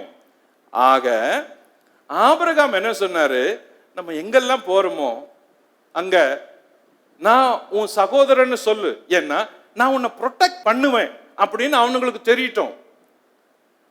நான் ஹஸ்பண்டா இருந்தா என்னை பிரிச்சிருவானுங்க, கொன்னுடுவானுங்க. நான் உன் சகோதரன்னா ஓகே, அவங்க ஃபேமிலி, அவங்க எமக்கு ஃபேவர் கிடைக்கும், அந்த பெண் அந்த ஆண் ஒரு ஃபேமிலி நினைப்பாங்க அப்படின்னு கூட ஒரு சமுதாய ரீதியில அங்க ஏதாவது பிரச்சனை இருந்திருக்கலாம். பிளைண்டா அப்படியே பார்க்க முடியாது. அந்த ஊர் மக்கள் அவ்வளவு பொல்லாத மக்களாக, அந்த ஊர் கலாச்சாரம் அப்படி இருக்குமானா அந்த கலாச்சாரத்துக்கு உரிய பதில நம்ம சில நேரத்தில் சொல்ல வேண்டியது இருக்குது. ஓகே, நம்பர் 2, தேசாதாரியா திரியும் போது தன்னை அப்படி சொல்ல வேண்டும் என்று சொல்லியிருந்தான். ஆதியாகமம் 20:13 கவனிங்க. 20:13, என் தகப்பன் வீட்டை விட்டு தேவன் என்னை தேசாதாரியாய் திரியும்படி செய்தபோது நான் அவளை நோக்கி, நாம் போகும் இடமெங்கும் நீ என்னை சகோதரன் என்று சொல்லுவது நீ எனக்கு செய்ய வேண்டிய தயை என்று அவளிடத்தில் சொல்லியிருந்தான். இது ஒரு ஹஸ்பண்ட் ஒய்ஃபுக்குள்ள இருக்கிற ஒரு லவ்விங் அக்ரிமெண்ட், ஷேரிங், ஹெல்ப். ஏன்னா அந்த ஊர்ல சூழல் சரியில்லை. ஓகே, நம்பர் 3, அவள் சகோதரி என்பது மெய்தான், அவள் என் தகப்பனுக்கு குமாரத்தி, தாய்க்கு அல்ல. கவனிங்க, ஆதியாகமம் 20:12. அவள் என் சகோதரி என்பது மெய்தான். அப்போ இதுல இருந்து ஆபிரகாம் பொய் சொல்லல அப்படின்னு தெரியுது. மெய்தான், அவள் என் தகப்பனுக்கு குமாரத்தி, என் தாய்க்கு குமாரத்தி அல்ல, அவள் எனக்கு மனைவியானாள். அது என்ன தகப்பனுக்கு குமாரத்தி தாய்க்கு குமாரத்தி இல்ல அப்படின்னா? கவனிங்க, ஆபிரகாம் அவங்க அம்மா வயிற்றுல பிறக்கிறாரு, அதே அம்மா வயிற்றுல சாரால் பிறக்கல. ஒரே ஒரு அம்மா, ஆபிரகாமுக்கு அம்மா, அந்த அம்மா வயிற்றிலே சாரால் பிறக்கல. அப்படி பிறந்திருந்தா அவள் சகோதரி. ஆனால் இந்த சாரால் இங்க சொல்றாரு, ஆபிரகாம் சொல்றாரு, அவள் என் சகோதரி உண்மைதான், ஆனா என் தாய் வயிற்றுல பிறக்கல. அப்படின்னா என் தகப்பனுக்கு 2-3 மனைவிகள் இருந்திருக்கலாம். என் அம்மா மாதிரி இன்னொரு அம்மா இருந்திருக்கலாம், இன்னொரு அம்மா இருந்திருக்கலாம். அதுல அவள் பிறந்திருக்கிறா. இன்னொரு அம்மா அப்படித்தான் இருக்குது. ஆதியாகமம் 11:8. So of sister. அப்ப அந்த நாட்கள்ல காயினுடைய திருமணமே அதே குடும்பத்திலிருந்து தான் அவன் மனைவியை தேர்ந்தெடுக்கிறான். தன்னுடைய சொந்த தகப்பன் வீட்டில இருந்து, தன்னுடைய உடன் பிறந்தவங்க கிட்ட இருந்து தான் அங்க தொடங்குது. அதுக்கு பிறகு கொஞ்சம் கொஞ்சம் மாறுது இந்த கலாச்சாரங்கள். பிறகு நியாயப்பிரமாணம் வரப்ப தேவன் அதை மாத்துறாரு. நெருங்கின உறவினன் முறையில நீங்க திருமணம் முடிக்கிறதுக்கு பெண்ணையோ ஆணையோ தெரிஞ்செடுக்க கூடாது அப்படின்னு நியாயப்பிரமாணம் வரப்ப, உன் சகோதரிய, உன் சகோதரனு, உன் தாய் தகப்பன் வயிற்றுக்கு வர அவங்கள திருமணம் பண்ணக்கூடாது, நான் கர்த்தர், இது செய்யக்கூடாது, நான் கர்த்தர் அப்படின்னு நியாயப்பிரமாணம் வரப்ப தேவன் அந்த உறவு முறை திருமணங்களை மாற்றி நிர்ணயிக்கிறாரு. இப்படி செய்யணும், இப்படி செய்யக்கூடாதுன்னு. நியாயப்பிரமாணம் மோசேயின் காலத்துல வருது. ஆபிரகாம் வாழ்றப்ப நியாயப்பிரமாணம் இல்லை. அப்படி இருக்கிறப்ப ஆபிரகாம் சொல்றது இதுதான் உண்மை. ஓகே, அதுக்கப்புறம் கவனிங்க, எப்படி தகப்பனுக்கு குமாரத்து, தாய்க்கு குமாரத்தி இல்லை. மேற்கோளை கவனிப்போம். ஆதியாகமம் 11:27-30 வாஸ்தா. அவள் என் சகோதரி என்பது மெய்தான் அப்படின்னு ஆபிரகாம் சொல்றாரு. ஆதியாகமம் 20:12 என் சகோதரின் மெய்தான், அவள் என் தகப்பனுக்கு குமாரத்தி, என் தாய்க்கு அல்ல அப்படின்னு சொல்றப்ப எப்படி தகப்பனுக்கு குமாரத்தி என்பதை காண வேண்டியது இருக்குது. ஆதியாகமம் 11:27-30 கவனிப்போம். தேராகுவின் மகன்கள் 11:27 ஆபிராம், நாகோர், ஆரான். ஆரானின் பிள்ளைகள் யாரு? இந்த ஆரானுடைய பிள்ளைங்க மில்கால், இஸ்கால், லோத்து. ஆதியாகமம் 11:29. இப்போ இந்த நாகோர் இந்த ஆரானின் மகளான மில்கால திருமணம் முடிக்கிறான். ஆதியாகமம் 11:29. நாகோர் ஆபிரகாமுடைய பிரதர், ஓன் பிரதர். ஆரான் அவரும் ஒரு பிரதர். சோ இந்த பிரதருடைய மகள் மில்கால். இந்த மில்காலை இந்த நாகோர் திருமணம் முடிக்கிறான்றத ஆதியாகமம் 11:29 சொல்லுது. அது கூட சொல்றப்ப என்ன சொல்லுது? ஆபிரகாமும் நாகோரும் பெண் கொண்டார்கள் அப்படின்னு சொல்லுது. கவனிப்போம். ஆதியாகமம் 11:29 கவனிங்க. ஆபிராமும் நாகோரும் தங்களுக்கு பெண் கொண்டார்கள். கவனிங்க, தங்களுக்குள் பெண் கொண்டார்கள் சொல்லல, தங்களுக்கு பெண் கொண்டார்கள். ஒரே நேரத்தில் கூட மேரேஜ் பண்ணிருக்கலாம். இப்போ நாகோருடைய மேரேஜ் பார்ட்னரை கவனிங்க. இவங்க 3 பேரும் பிரதர்ஸ், ஒரு அப்பா பிள்ளைங்க 3 பேரும். தேராகுவின் பிள்ளை ஆபிராம், நாகோர், ஆரான். ஆரானுடைய பிள்ளைங்க மில்கால், இஸ்கால், லோத்து. இப்போ ஆபிரகாமும் நாகோரும் தங்களுக்கு மனைவிகளை தெரிஞ்செடுக்கிறாங்க. அப்படி இருக்கிறப்ப நாகோர் தெரிஞ்செடுத்த பெண் மில்கால் தன்னுடைய பிரதர்ஸ் டாட்டர். இதே மாதிரி ஆபிரகாம் செஞ்சிருக்கணும். அப்போ இங்க சாரால் இல்ல. அப்ப சாரால் எங்க இருக்கணும்? இந்த தேராகுவுக்கு சில மனைவிகள் இருந்திருக்கணும். இருந்தாங்கன்னு சொல்லல, ஒரு யூகம் கற்பனை இருந்திருக்கலாம். அப்படி இருந்திருந்தால் இந்த சாரால் ஆபிரகாம அந்த சாரால மணந்திருக்கணும். இப்போ என் சிஸ்டர்னு சொல்றது நாகோருக்கு எப்படி பொருந்துமோ அதே மாதிரி ஆபிரகாமுக்கும் பொருந்தும். சொல்றது விளங்குதா? கவனிக்கிறீங்களா? ஓகே. இப்போ ஆபிரகாம் சாராலை மணந்தான். ஆதியாகமம் 11:29. சாரால் தேராகுவின் வேறொரு மனைவியினிடத்தில் பிறந்திருக்கலாம். இதுதான் உண்மை. அவன் சொல்றாரு, அவள் என் மனைவி ஆனாள் அப்படின்னு. 20ஆம் அதிகாரம் 12ஆம் வசனத்துல அவள் எனக்கு மனைவி ஆனாள். என் half sister, not direct sister. என் கூட என் அம்மா வயித்துல பிறந்த சிஸ்டர் இல்ல. ஓகே. சோ இந்த காரணங்களால ஆபிரகாம் இந்த குறிப்பை திரும்ப சொல்றாரு. ஆனா இந்த காரணத்தை அவர் எகிப்துல பார்வோன் இடத்துல சந்திக்கும் பொழுது சொல்லல. அப்போ அங்க படிச்சுட்டு ஆபிரகாம் பொய் சொன்னாரு அப்படின்னு சொல்லக்கூடாது. எவ்வளோ செஞ்ச பெரிய காரியத்தை செய்யறவரு இதுக்கு போய் பொய் சொல்லுவாரா? ஓகே, பாப்போம். குறிப்பு 2. தேவன் அபிமெலேக்கோடு பேசியது. என்ன பேசினாரு? நம்பர் 1, தேவன் அபிமெலேக்கை கடிந்து கொண்டார். நம்பர் 2, தேவன் அபிமெலேக்கை தடுத்தார். தேவன் அபிமெலேக்குக்கு வழி சொன்னார். இப்ப நம்பர் 1, தேவன் அபிமெலேக்கோடு என்னத்துக்காக கடிந்து கொண்டார்? அபிமெலேக்க, நீ அழைத்த ஸ்திரீ நிமித்தம் நீ செத்தாய் அப்படின்னு கோபமா சொல்றாரு. ஆதியாகமம் 20:3. அப்போ அபிமெலேக்கு அந்த பெண்ணை அழைச்சதுனால, சாரால அழைச்சதுனால ஒரு பெரிய ஆபத்துல மாட்டினான். நம்பர் 2, அவள் ஒருவனுடைய மனைவியா இருக்கிறாள் அப்படின்னு தேவன் திரும்பவும் எக்ஸ்ட்ரா சொல்றாரு. 20ஆம் அதிகாரம் 3ஆம் வசனம். இதுல இருந்து என்ன தெரியுதுன்னா, தேவன் ஒரு குடும்பத்தில் பிரச்சனை வந்தா அந்த குடும்பத்தோட நிக்கிறாரு அப்படின்னு தெரியுது. குறிப்பா ஆபிரகாமுக்கும் சாராலுக்கும் இங்க பிரச்சனை வந்தப்ப சாராலின் பட்சத்துல தேவன் நிக்கிறாரு. யோசித்து பாருங்க. அவள் ஒருவனுடைய மனைவியா இருக்கிறா, நீ எப்படி கூப்பிட்ட அப்படின்னு கேட்கிறாரு. அப்போ தேவன் ஒரு மனைவிக்கு பட்சத்துல நின்னு அவளுக்காக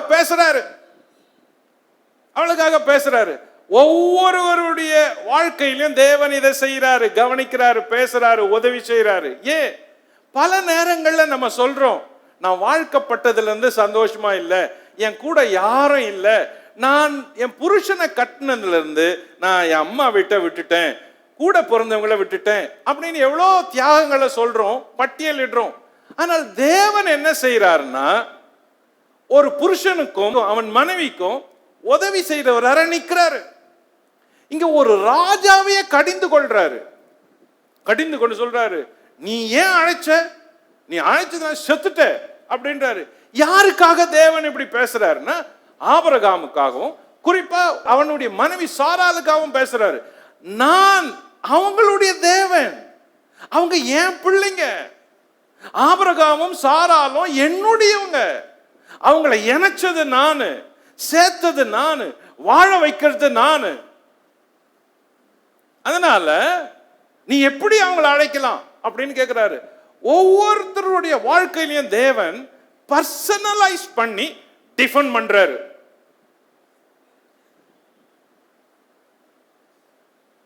பர்சனலா டிஃபைன் பண்ணி நிக்கிறாரு. உனக்காக கர்த்தர் உன் பட்சத்துல உனக்காக நிக்கிறாரு. இந்த ப்ராப்ளம் நான் ஆரம்பத்திலே சொன்னேன், ஆஃப்டர் மேரேஜ்ல இருக்கிற ப்ராப்ளம். After marriage. இந்த அதிகாரத்தில் இருக்கிறது எல்லாமே ஃபேமிலி ப்ராப்ளம், எல்லாம் married people. After husband wife எல்லாருமே. அபிமெலேக்கு கூட மேரிட் ஆனவர், ஆபிரகாம் மேரிட் ஆனவர், சாரால் மேரேஜ், எல்லாருமே ஃபேமிலியில் இருக்கிறவங்க. ஸோ இந்த ஃபேமிலிக்குள்ள இருக்கிற ப்ராப்ளத்துல தேவன் எப்படி துணையா நிற்கிறாரு அப்படின்னு தெரியுது. ஓகே, அவள் ஒருவனுடைய மனைவியா இருக்கிறா அப்படின்னு அந்த மனைவிக்காக தேவன் அந்த ராஜாவின் இடத்துல நிற்கிறாரு. தேவன் அபிமெலேக்கோட பேசியது. ரெண்டாவது, தேவன் அபிமெலேக்க தடுத்தது. என்ன? நீ எனக்கு விரோதமா பாவம் செய்யாதபடிக்கு உன்னை தடுத்தேன். 20ஆம் அதிகாரம் 6ஆம் வசனம். அப்ப தேவன் அவனை தடுத்தாராம். நீ எனக்கு விரோதமா பாவம் செய்யாத, அது என் பிள்ளைங்க அப்படின்னு சொல்லி அபிமெலேக்க தடுக்கிறாரு. அதோட இல்ல, நீ அவளை தொட நான் உனக்கு இடம் கொடுக்கவில்லை, அவளை தொடறதுக்கு நான் உனக்கு இடம் கொடுக்கல. ஏன்? அவ என் மகள், நான் அவளை டிபெண்ட் பண்ணி காக்கிறேன். என் வாக்குத்தத்தங்கள் அவள் மூலமா நான் நிறைவேற்ற போறேன். அவளுக்கு நான் சொல்லி இருக்கிறேன். அவள் என் கட்டளையை காத்து அவள் புருஷனை பின்பற்றி வந்தா, அவள் என்ன நம்புறா. அவளுக்குள்ள இருக்கிறது வரப்போற ஒரு சந்ததி, ஒரு பெரிய சந்ததி தலைமுறை. அதனால நீ அவளை ஸ்பாயில் பண்ண நான் இடம் கொடுக்கல அப்படின்னு தேவன் சொல்றாரு. தேவன் அபிமெலேக்க தடுத்தாராம், தடுக்கிறாரு, இடம் கொடுக்கல அப்படின்னு. நம்பர் 3, தேவன் அபிமெலேக்குக்கு வழி சொன்னார். என்ன சொன்னாரு? அந்த மனிதனுடைய மனைவியை அவனிடத்துல அனுப்பிவிடு. 20ஆம் அதிகாரம் 7ஆம் வசனம். நீ அனுப்பிடு, நீ அவளை வச்சிருக்காத, அரெஸ்ட் பண்ணி வச்சிருக்காதன்னு. என்ன பண்ணா அபிமெலேக்குன்னா, இந்த சாரால தெரிஞ்செடுத்து அவளை அவன் அரண்மனைக்கு கொண்டு வந்து அவளை அந்த சுத்திகரிப்பு காரியங்களுக்காக தக்க வச்சிருக்கிறார்.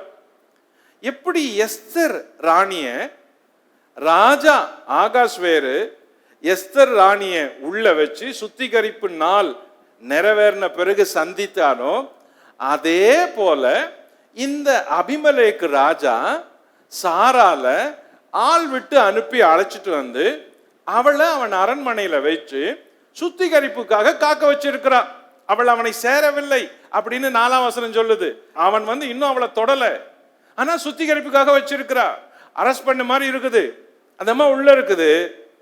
அப்போ தேவன் இரவுல அபிமெலேக்கு ராஜாக்கோட பேசுறாரு, அந்த ராஜாவோட பேசுறாரு. இவ்வளத்தையும் நீ அனுப்பிடு அப்படின்னு. அதுக்கப்புறம் சொல்றாரு, அவன் ஒரு தீர்க்கதரிசி. 27, அவன் ஒரு தீர்க்கதரிசி. புதுசா ஆபிரகாமுக்கு தேவன் ஒரு பேரை வைக்கிற மாதிரி சொல்றாரு. அவன் ஒரு தீர்க்கதரிசி அப்படின்னு ஆபிரகாமை குறிச்சு சொல்றாரு. எவ்வளோ காரியத்தை சொல்லி இருக்கலாம், ஆனா தேவன் ஏன் ஆபிரகாம அவன் ஒரு தீர்க்கதரிசி அப்படின்னா, ஆபிரகாம் வெறும் பிள்ளைக்காக காத்திருக்கிற புருஷன் அல்ல, ஆபிரகாம் வெறும் பிள்ளைக்காக காத்திருக்கிற தகப்பன் அல்ல. அதையும் தாண்டி ஒரு எக்ஸ்ட்ரா ஒரு ஆவிக்குரிய நிலையில வந்துட்டாரு.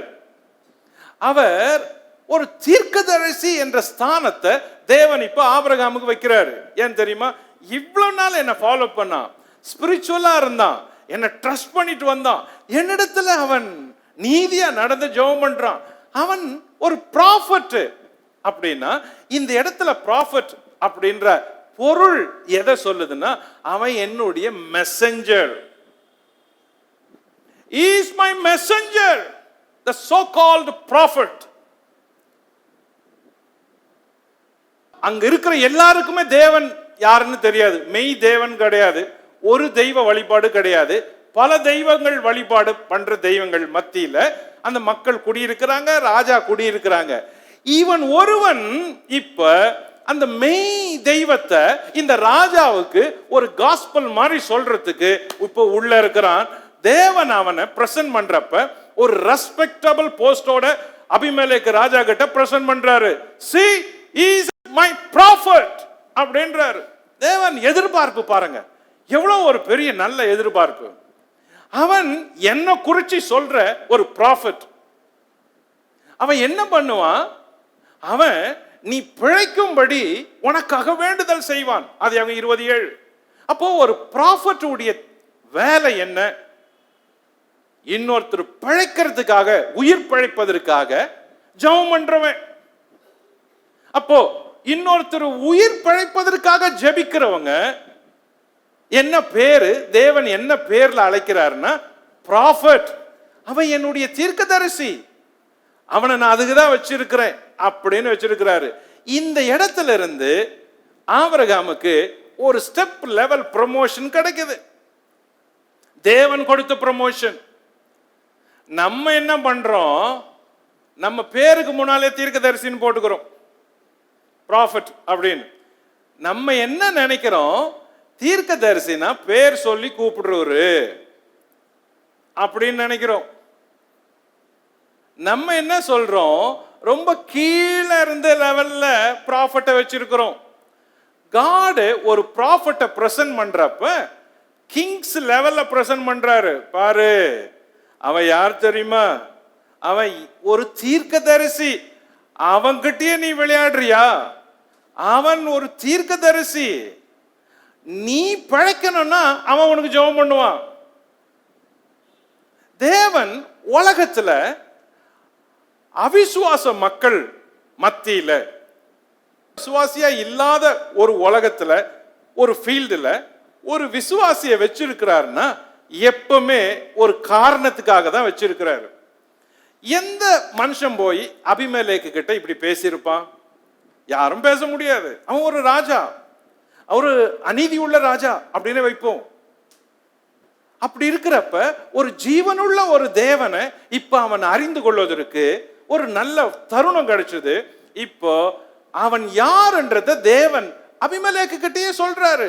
அவன் ஒரு பிள்ளைக்காக ஊரை விட்டு வந்தவன் இல்ல, ஊருக்காக வந்தவன் இல்ல. அவன் ஒரு தீர்க்கதரிசி. ஏன்? அவன் எல்லாரும் பிழைக்க ஜெபம் பண்றான், நீ பிழைக்க கூட ஜெபம் பண்ணுவான் அப்படின்னு சொல்றாரு. எப்படி தேவன் இதை கண்டுபிடிச்சாரு தெரியுமா? சோதம் குமாராவை அழிக்கணும்னு வந்தப்ப ஆபிரகாம் நின்னு அவர்கிட்ட ரெக்வெஸ்ட் பண்ணி கேட்டாரு. 50 நீதிமான்கள் 45க்கு 5 குறைஞ்சா 40, 30, 20, 10 ஒவ்வொரு முறையும் அவர் இப்படி கெஞ்சி கேட்கிறப்ப தேவனுக்கு அது பிடிச்சு போச்சு. அது பிடிச்சு போச்சு. அவருக்குள்ள இருந்த கோபத்தை குறைக்கிறதுக்கு ஒருத்தர் இருக்கிறான், நடுவுல மீடியேட்டர் மாதிரி இருக்கிறான். ஜனங்களுக்கும் தேவனுக்கும் நடுவுல ஒரு மீடியேட்டர் மாதிரி நின்னு, ஆண்டவரே ஆண்டவரே அழிப்பீங்களா அழிப்பீங்களா, அதை தேவன் எதிர்பார்க்கிறாரு, விரும்புறாரு. கோபம் அவருக்கு கொப்பளிச்சு வரப்ப ஒருத்தன் போய் குறுக்கணும், ஐயோ தேவனே ப்ளீஸ் தயவு செஞ்சு நீங்க பாருங்க, நீங்க அதை செய்ய வேண்டாம் அப்படின்னு சொல்ற ஒரு ஆளை தேவன் விரும்புறாரு. அது எதிர்பார்க்கிறாரு. ஆபிரகாம் அந்த சோதோமுக்கும் லோத்துக்கும் அப்படி ஜெபம் பண்ணினனால அடுத்த சாப்டர் வரப்ப காட் ஆபிரகாம ஒரு ப்ராஃபட் ஸ்தானத்துல ப்ரோமோட் பண்றாரு. நீ ஆர்டினரி மேன் கிடையாது. நீ எப்படி ஜெபம் பண்ண, எப்படி கெஞ்சன, எப்படி அழுத, எப்படி நின்ன, மறுநாள் காலையில வெடிகாலம் எழுந்து வந்து நான் பேசிந்த இடத்துல வந்து நின்று அதையே யோசித்து இருந்தல்ல. No, you are not an ordinary believer. நீ ப்ராஃபட். அப்போ நமக்கு ஆவிக்குரிய லெவல்ல ப்ரமோஷன் எப்படி வரும் அப்படின்னா, நம்ம ஜெபம் பண்றவங்களா இருக்கணும், மற்றவங்களுக்காக ஜெபிக்கிறவங்களா இருக்கணும், மற்றவங்க பிழைக்கிறதுக்காக கடவுளுக்கு முன்னால தேவனுக்கு முன்னால நிக்கிறவங்களா இருக்கணும், மற்றவங்க பிழைக்கும்படி நான் ஜெபம் பண்ணணும் அப்படின்றவங்களா இருக்கணும். அப்போ எவ்வளவு ஒரு பொறுப்பை தேவன் ஒவ்வொருத்தருக்கிட்டே எதிர்பார்க்கிறாரு. எல்லாரும் தீர்க்கதரிசிகளா? இல்லை. ஏன்? எல்லாரும் அப்படி ஜெபம் பண்ணுவது இல்லை. எல்லாரும் தீர்க்கதரிசிகளாக விரும்புறோமா? ஆம், விரும்புறோம். ஆனா எல்லாரும் தீர்க்கதரிசிகள் ஆகிறோமா? இல்லை. ஏன்? அப்படி யாரும் ஜெபம் பண்ணல, அப்படி யாரும் பிழைக்கணும்னு, எல்லாரும் பிழைக்கணும்னு கண்ணீர் விட்டு அழுது தேவனிடத்துல கெஞ்சல. திறப்பின் வாசலில் நிக்கிறதுக்கு ஒரு மனுஷனை தேடினேன். ஏன் தேவன் தேடுறாரு? இதோ இங்க தேடினாரு, இங்க கண்டுபிடிச்சாரு, அங்க தேடிக்கிட்டே இருக்கிறாரு. அப்போ தேவனுடைய பிள்ளையா இருக்கிற நீ ஒரு ஆவிக்குரிய லெவல்ல முன்னேற்றம் வரணும்னா, உன் ஆவிக்குரிய ஸ்தானத்துல உனக்கு பெயர் மாறணும்னா, உன் ஊழியத்துல நீ சாதாரண விசுவாசியா இருந்து ஒரு ஊழிய ஸ்தானத்தில் வந்து ஊழிய ஸ்தானத்திலிருந்து மேல் லெவலுக்கு வரணும்னா, நீ சாதாரண ஆபிரகாமா சாதாரண தகப்பனா இருக்கிறத விட நீ அடுத்த லெவலுக்கு வந்து ஒரு ப்ராஃபட்டா இருக்கணும். அதான் ஸ்பிரிச்சுவல் growth, ஆவிக்குரிய வளர்ச்சின்றது. அதுதான் அதுதான். எவ்வளவு வருஷம் விசுவாசியா இருக்கிற? அதே விசுவாசியா, அதே மாதிரி கிறிஸ்தவனா, அதே மாதிரி தேவனை தொழற நபரா இருக்கிற? இல்ல, பல வருஷம் ஒரு சேஞ்சும் இல்லையே. எங்க உன் ப்ரமோஷன்? Spiritual promotion. அந்த ஸ்பிரிச்சுவல் ப்ரமோஷன், மினிஸ்ட்ரி ப்ரமோஷன் எதுல இருக்குது தெரியுமா? உன் பிரேயர்லயும், உன் பிரேயர் லைஃப்ல நீ மன்றாடி ஜெபிச்சு மற்றவங்களை காப்பாத்துறியே, அதுலதான் இருக்குது. அதுலதான் இருக்குது. ஏன் அவிசுவாசிகள் விசுவாசிகளா ஆகல? ஏன்னா அடுத்தவங்க மற்றவங்க பிழைக்கும்படி நம்ம ஜெபம் பண்ணல. எவ்வளவு பேர் மன்றாடுறோம் இந்த ஆபிரகாம் மாதிரி, ஐயோ தேவனே, ஏன் வீதியில, ஏன் வீட்டு பக்கத்துல, ஏன் ஊர்ல. யோசிச்சு பாருங்க. இந்த ப்ராஃபட்ன்ற ஸ்தானத்துக்கு தேவன் ஆபிரகாம் லிப்ட் பண்ணி சொல்றாரு, அவன் ஒரு தீர்க்கதரிசி. இதுவரைக்கும் யாரையும் சொல்லல, முதல் முறை தேவன் அனௌன்ஸ் பண்றாரு. ப்ராஃபட் அவன், ப்ராஃபட். அவங்கட்டியா நீ பேசுற, அவங்கட்டியா விளையாடுற, அவன் வீட்லயா நீ பிழைக்கணும்னா அவன் உனக்காக விண்ணப்பம் பண்ணுவான். எவ்வளவு பெரிய ஒரு பொறுப்பை தேவன் தம் பிள்ளைங்களுக்கு கொடுக்கிறாரு. ஸ்தானத்தை கொடுக்கிறாரு, உயர்வை கொடுக்கிறாரு, வேலையை கொடுக்கிறாரு, வேலையை கொடுக்கிறாரு.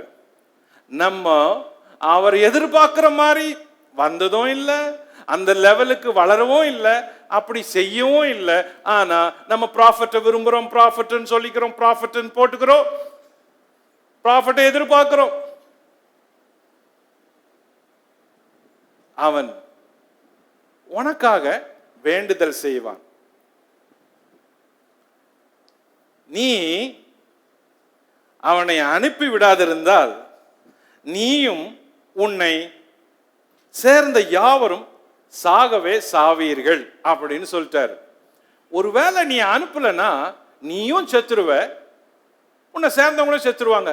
லிசன், இந்த இடத்துல பாருங்க, தேவன் ஆபிரகாமுக்கு எப்படி ஒரு பாதுகாப்பா, சாராளுக்கு பாதுகாப்பா நிக்கிறாரோ, அதே மாதிரி ஒரு அவிசுவாசியான உலகத்தானான ராஜாவுக்கும் அவர் வழி சொல்றாரு.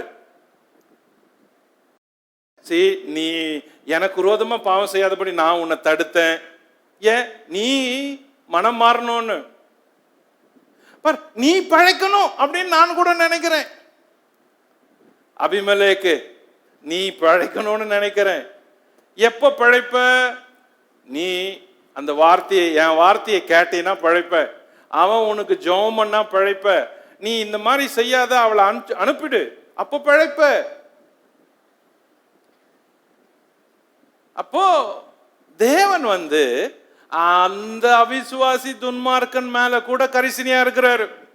அவனுக்கு கூட ஒரு வாய்ப்பு கொடுக்கிறாரு. நீ பழைக்கணும்டா, நீ பழைக்கணும்னு நான் அவனை வச்சிருக்கிறேன், நீ பழைடா, அவன் உனக்கு ஜெபம் பண்ணுவான், இனிமேலாவது நீ மனம் மாறுடா. எவ்வளோ ஒரு பரந்த தேவன், பரந்த அப்பா, எவ்வளோ ஒரு பெரிய இருதயம். ஓகே, தேவன் வழி செஞ்சார். தேவன் எப்படிப்பட்டவர் அப்படின்றத இந்த சம்பவத்திலிருந்து புரிஞ்சுக்க முடியுது. கவனிங்க, தேவன் எப்படிப்பட்டவர் அப்படின்னு அபிமெலேக்கோடு பேசுறப்ப புரிஞ்சுக்க முடியுது. நம்பர் 1, அவர் கணவன் மனைவிக்காக நிற்கிறவர். ஆதியாகமம் 20:3. அப்போ ஒவ்வொரு கணவனுக்காகவும் ஒவ்வொரு மனைவிக்காகவும் தேவன் நிற்கிறாரு. இங்க ஆபிரகாம் சொன்ன தவறுல சிக்கிக்கிட்டான் மாட்டிக்கிட்டான் அப்படின்னு தேவன் ஆபிரகாமை கடிந்து கொள்ளல. ஆபிரகாமுக்கு சொப்பனத்துல பேசி ஏன் ஆபிரகாம் இப்படி செஞ்சேன்னு கேட்கல. அபிமெலேக்கு கிட்ட தான் பேசுறாரு. ஏன் நிக்கிறாருன்னா அவர் ஒவ்வொருத்தருக்காக நிக்கிறாரு. நம்பர் 2, உத்தம இருதயத்தை அறிந்திருக்கிறார். ஆதி 20:6. அபிமெலேக்கு சொன்னா பாருங்க, நான் உத்தம இருதயத்தோடு தான் இதை செஞ்சேன். எனக்கு தெரியாது, ஆபிரகாமுடைய மனைவி சாராலும் தெரியாது, அவர் தான் சொன்னாரு சிஸ்டர்ன்னு. நான் உத்தம இருதயத்தோடு செஞ்சேன்னு. அப்ப தேவன் அந்த உத்தம இருதயத்தை பார்க்கிறாரு. அவர் சொன்னாரு, நீ உத்தம இருதயத்தோட செய்தாய் அப்படின்னு நான் அறிவேன் அப்படின்னு 20ஆம் அதிகாரம் 6ஆம் வசனத்துல. அப்பொழுது தேவன் உத்தம இருதயத்தோடு நீ இதை செய்தாய் என்று நான் அறிந்திருக்கிறேன். அப்போ இந்த தேவன் உத்தம இருதயத்தை அறிஞ்ச தேவன். நம்பர் 3, பாவம் செய்யாதபடி தடுக்கிற தேவன். 20:6. ஒவ்வொருத்தரும் பாவம் செய்யாதபடி தடுக்கிற தேவன். நம்பர் 4, தமது பிள்ளைகளை தீர்க்கதரிசியாக வைக்கிற தேவன். 20:7. நம்பர் 5, தம் பிள்ளைகள் பிறருக்காக வேண்டுதல் செய்ய வேண்டும் என விரும்புகிற தேவன். 20:7. நம்பர் 6, தம் வார்த்தையை மீறினால் மரணத்துக்கு ஒப்புவிக்கிற தேவன். 20:7. நம்பர் 7, தம் வார்த்தைப்படி செய்தால் அனுக்கிரகம் பண்ணுகிற தேவன். 20:18. அப்போ இந்த இடத்துல தேவன் எப்படிப்பட்டவர் அப்படின்னு புரிஞ்சுக்க முடியுது.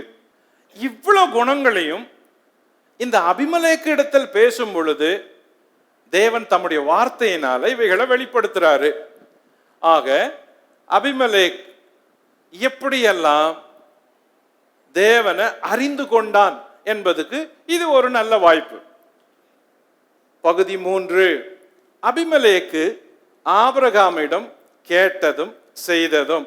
ஆதியாகமம் 20ஆம் அதிகாரம் 8 முதல் 16 வரை. அபிமெலேக்கு அதிகாலையில் எழுந்து தன் ஊழியக்காரரை எல்லாம் அழைப்பித்து இந்த சங்கதியெல்லாம் அவர்கள் கேட்கும்படி சொன்னான்.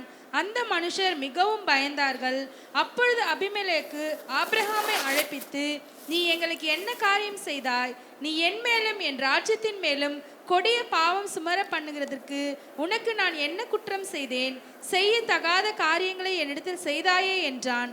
பின்னும் அபிமெலேக்கு ஆபிரகாமை நோக்கி, என்னத்தை கண்டு நீ இந்த காரியத்தை செய்தாய் என்றான். அதற்கு ஆபிரகாம், இவ்விடத்தில் தெய்வ பயம் இல்லை என்றும் என் மனைவியின் நிமித்தம் என்னை கொன்று போடுவார்கள் என்றும் நான் நினைத்தேன். அவள் என் சகோதரி என்பதும் மெய்தான். அவள் என் தகப்பனுக்கு குமாரத்தி, என் தாய்க்கு குமாரத்தி அல்ல. அவள் எனக்கு மனைவியானாள். என் தகப்பன் வீட்டை விட்டு தேவன் என்னை தேசாந்தரியாய் திரியும்படி செய்த போது நான் அவளை நோக்கி, நான் போகும் இடமெங்கும் நீ என்னை சகோதரன் என்று சொல்வது நீ எனக்கு செய்ய வேண்டிய தயை என்று அவளிடத்தில் சொல்லி இருந்தேன் என்றான். அப்பொழுது அபிமெலேக்கு ஆடு மாடுகளையும் வேலைக்காரரையும் வேலைக்காரிகளையும் ஆபிரகாமுக்கு கொடுத்து அவன் மனைவியாகிய சாராளையும் அவனிடத்தில் திரும்ப ஒப்புவித்தான். பின்னும் அபிமெலேக்கு, இதோ என் தேசம் உனக்கு முன்பாக இருக்கிறது, உன் பார்வைக்கு சம்மதியான இடத்திலே குடியிரு என்று சொன்னான். பின்பு சாராளை நோக்கி, உன் சகோதரனுக்கு 1000 வெள்ளிக்காசு கொடுத்தேன்.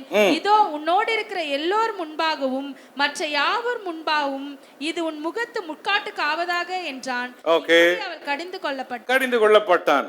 பகுதி 3, 4 பகுதிகளில் 3வது பகுதி. அபிமெலேக்கு ஆபிரகாமிடம் கேட்டதும் செய்ததும். அவனிடத்துல கேட்டாரு, செஞ்சாரு. ஓகே, குறிப்பு 1, அபிமெலேக்கு ஆபிரகாமிடத்துல என்ன கேட்டது? நம்பர் 1, நீ எங்களுக்கு என்ன காரியம் செய்தாய் அப்படின்னு கேட்டான். 20:9. இரண்டாவது, நான் உனக்கு என்ன குற்றம் செய்தேன்? 20:9. என்னத்தை கண்டு நீ இதை எனக்கு செய்தாய் அப்படின்னு கேள்வி மேல கேள்வி கேட்கிறான். பாருங்க, பொழுது வெடியுது. பொழுது வெடிஞ்சதும் அபிமெலேக்கு தன்னுடைய அரண்மனையிலிருந்து எல்லா ஆட்களையும் கூப்பிடுறாரு. அவன் கூப்பிட்டு என்ன பண்றான், இரவு சொப்பனத்துல நடந்ததை சொல்றான். தேவன் பேசினது, தேவன் சொன்னது அப்படியே சொல்றான். எல்லாரும் பயந்துட்டாங்க. பயந்துட்டு அந்த ஆள் எங்கன்றாங்க, போய் ஆளை கூட்டு வராங்க. ஆளை கூட்டா நிக்கிறாரு. கேட்டு பதறி அடிச்சுட்டு பேசுறான். ஏன் இப்படி செஞ்ச, எதுக்காக இப்படி செஞ்ச, என் மேல என்ன குற்றம் சுமத்தணும்னா இதை செஞ்ச, குற்றத்தை சுமத்தணும்னா நீ வந்த அப்படின்னு கேள்வி மேல கேள்வி கேட்கிறான். அப்போ உண்மையான இந்த சம்பவத்தை இப்போ பதறி போய் ராஜா கேட்கிறான். ஏன்னா அவன் தெரியாது, அவன் தெரிஞ்சு செய்யல, அறியல, இருதயம் சுத்தமா செஞ்சான், கை சுத்தமா செஞ்சான்னு தேவனும் அதுக்கு சாட்சி சொல்றாரு. ஆமா உனக்கு தெரியாது, நீ தெரியாத இதை செஞ்ச அப்படின்னு. இப்ப இத விசாரிக்கிறான். விசாரிக்கிறப்ப ஆபிரகாம் சொன்ன பதில் இருக்குது, அந்த பதில் தான் ரொம்ப முக்கியமான பதில். இந்த கேள்விகளுக்கு ஆபிரகாம் சொன்ன ஒரு பதில் இருக்குது, அந்த ஒரு பதில் ரொம்ப முக்கியமான பதில். கேள்விகள் பல கேட்டான் ராஜா. என் செஞ்ச என்ன குற்றம், எதுக்காக என் மேல இப்படி, எல்லாத்தையும் கேட்டுட்டு பதறின. இப்ப கூலா ஒரு பதில் இருக்கு பாருங்க, அந்த பதில் தான் இந்த சாப்டர்லயே முக்கியமான பதில். என்ன அப்படின்னா, இவ்விடத்தில் தெய்வ பயம் இல்லை. அந்த தெய்வ பயம் இருந்திருந்தா நான் இப்படி சொல்லி இருக்க மாட்டேன். இவ்விடத்தில் தெய்வ பயம் இல்லை. என்ன யோசித்திருப்பாரு? யோசித்து பாருங்க இந்த பதில, இந்த ஆன்சரை யோசித்து பாருங்க. இந்த தகப்பன், இந்த கணவன், இந்த மனைவி போற இடமெல்லாம் தெய்வ பயத்தோடவே இருந்தவங்க, இவ்வளவு வருஷம் தெய்வ பயத்தோட இருந்தவங்க கேராரூருக்கு வந்த பிறகு அதை பார்த்து இந்த இடத்துல கூட தெய்வ பயம் இல்லை. ஏன்னா நாங்க குடியிருந்த மம்ரேல பல நாள் அங்க இருந்தோம், பல வருஷம் இருந்தோம். ஆனா எதிர இருந்த ஊர் இருக்குது, அந்த ஊர் சோதோம், அங்கேயும் தெய்வ பயம் இல்லை, அதனால அது அழிஞ்சு போச்சு. நாங்க இங்க வந்தோம், இங்க வந்தாலும் இவ்விடத்துல தெய்வ பயம் இல்லை அப்படின்னாரு. அப்போ அப்பா ஆபிரகாம் தம் பிள்ளைங்களுக்கும் இந்த சமுதாயத்துக்கும் சொல்ற செய்தி என்ன? ஒரே ஒரு காரியம், ஒன் வேர்ட். அந்த ஒன் வேர்ட் ஆன்சர். எல்லாரும் பல கேள்விகளை வச்சிருக்கிறாங்க, ராஜா கூட பல கேள்வியை வச்சிருந்தான், பல கேள்வி கேட்கிறான். ஆனால் ஒரே ஒரு பதில், தெய்வ பயம் இல்லையா. அப்ப தெய்வ பயம் இருந்தா என்ன ஆகும் யோசிச்சு பாருங்க. ஒவ்வொருத்தருக்குமே அந்த தெய்வ பயம் இருக்கணும் அப்படின்றத ஆபிரகாம் எதிர்பார்க்கிறாரு. அதை அப்படி நினைக்கிறாரு, நினைச்சாரு, நடந்தாரு. தெய்வ பயம் வேணும், தெய்வ பயம் வேணுமா? அப்போ ஒவ்வொரு தனி நபருக்கும் அந்த தெய்வ பயம் வேணும். உங்க வாழ்க்கையில நீ தனியா இருந்தாலும், தனியா எங்க இருந்தாலும், எங்க பயணிச்சாலும், நீ சிங்கிளா இருக்கிறப்ப எப்பவுமே அந்த தெய்வ பயத்தோடவே இருக்கணும். ஐயோ தேவன் இருக்கிறாரு, தேவன் பார்க்கிறாரு, தேவன் கோச்சிப்பாரு, தேவன் கோபப்படுவாரு, தேவனுக்கு பிடிக்காது. தெய்வ பயம். தேவ அன்பை பத்தி பேசல, தேவ பயத்தை குறிச்சு பேசுறது. அந்த ஒன் வேர்ட் ரொம்ப முக்கியம். தேவ அன்பு, தேவ அன்புன்னு படிப்போம். தேவன் அன்பா இருக்கிறாரு, தேவ அன்பு தெரியும். ஆனால் இங்க தேவ பயம், அந்த தேவ பயம் இருக்குது, அது ரொம்ப முக்கியம். கிறிஸ்தவங்களானாலும், விசுவாசிகளானாலும், ஊழியர்களானாலும் எல்லாருக்கும் சேர்த்து தேவ பயம் ரொம்ப முக்கியம். இவ்விடத்தில் தேவ பயம் இல்லை, அதனால தான் நான் இப்படி டீல் பண்ண பேசினேன் அப்படின்னு சொன்னதுமே என்ன எதிர்பார்த்து பிரசன்ட் பண்றாருன்னா, தேவனுக்கு பயப்படணையா? நீ ராஜாவா இருக்கலாம், ஆனால் தேவனுக்கு பயப்படணும். நீ குடிகளா இருக்கலாம், தேவனுக்கு பயப்ப, அதை தான் தேவன் எதிர்பார்க்கிறாரு, அதான் எதிர்பார்க்கிறாரு. அப்போ ஒவ்வொருத்தரும் சிங்கிளா இருக்கிறப்ப, தனி நபரா இருக்கிறப்ப எப்பவுமே தேவ பயத்தோடவே நினைக்கணும்.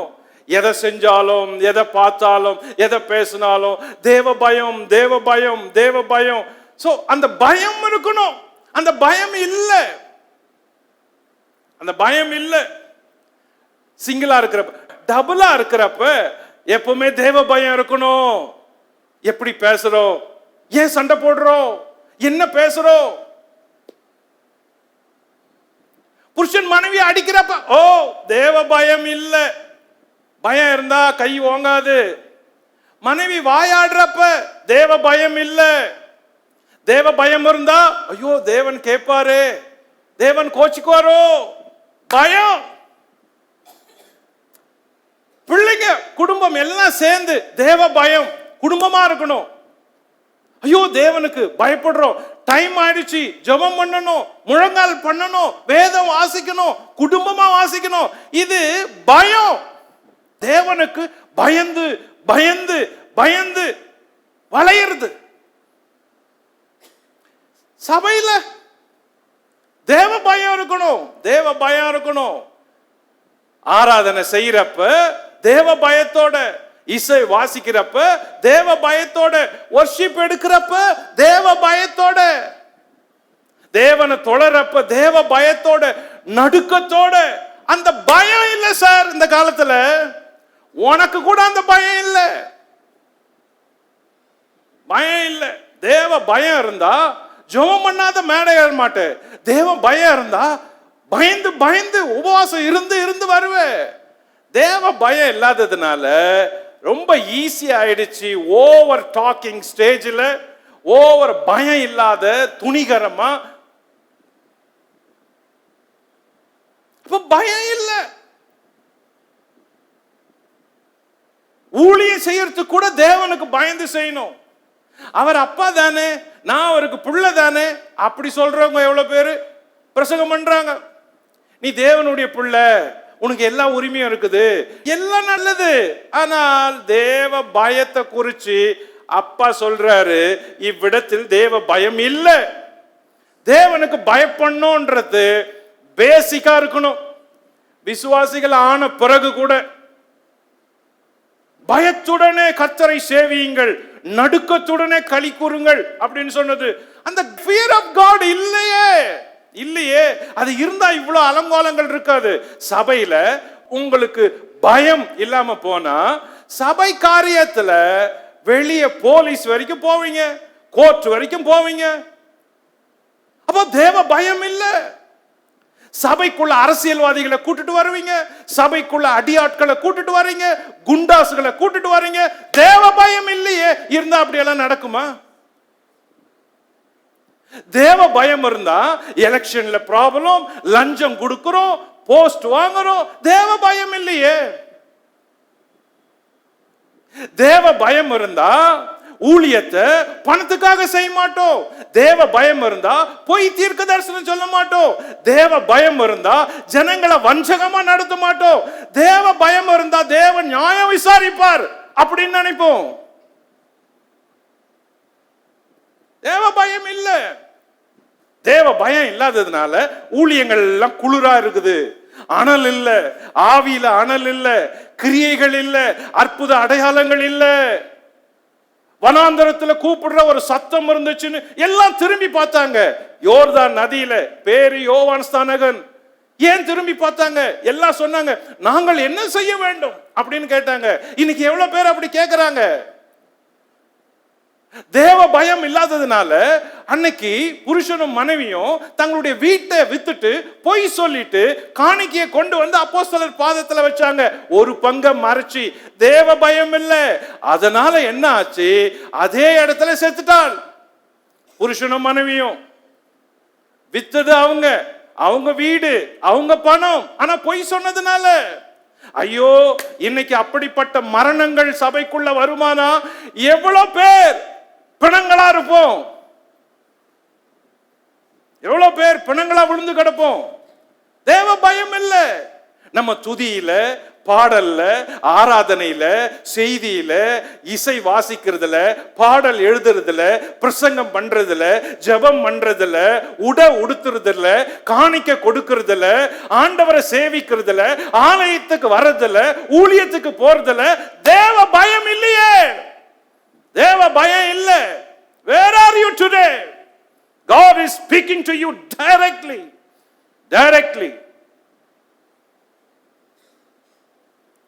அந்த தேவ பயத்தை தான் ஆபிரகாம் சொல்றாரு, இவ்விடத்தில் தேவ பயம் இல்லை அப்படின்னு.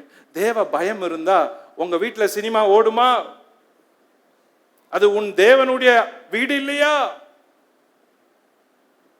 தேவ பயம் இருந்தா ஆலயம் கல்லர் குகையா ஆகுமா? அது தேவனுடைய ஜெப வீடாச்சே. தேவ பயம் இருந்தா ஆலயத்தின் காரியங்களை வஞ்சிப்போமா? ஐயோ, எவ்வளவு ஒரு துணிகரமா தேவனுடைய காரியங்கள்ல தேவ பிள்ளைகள் விளையாடுறோம்.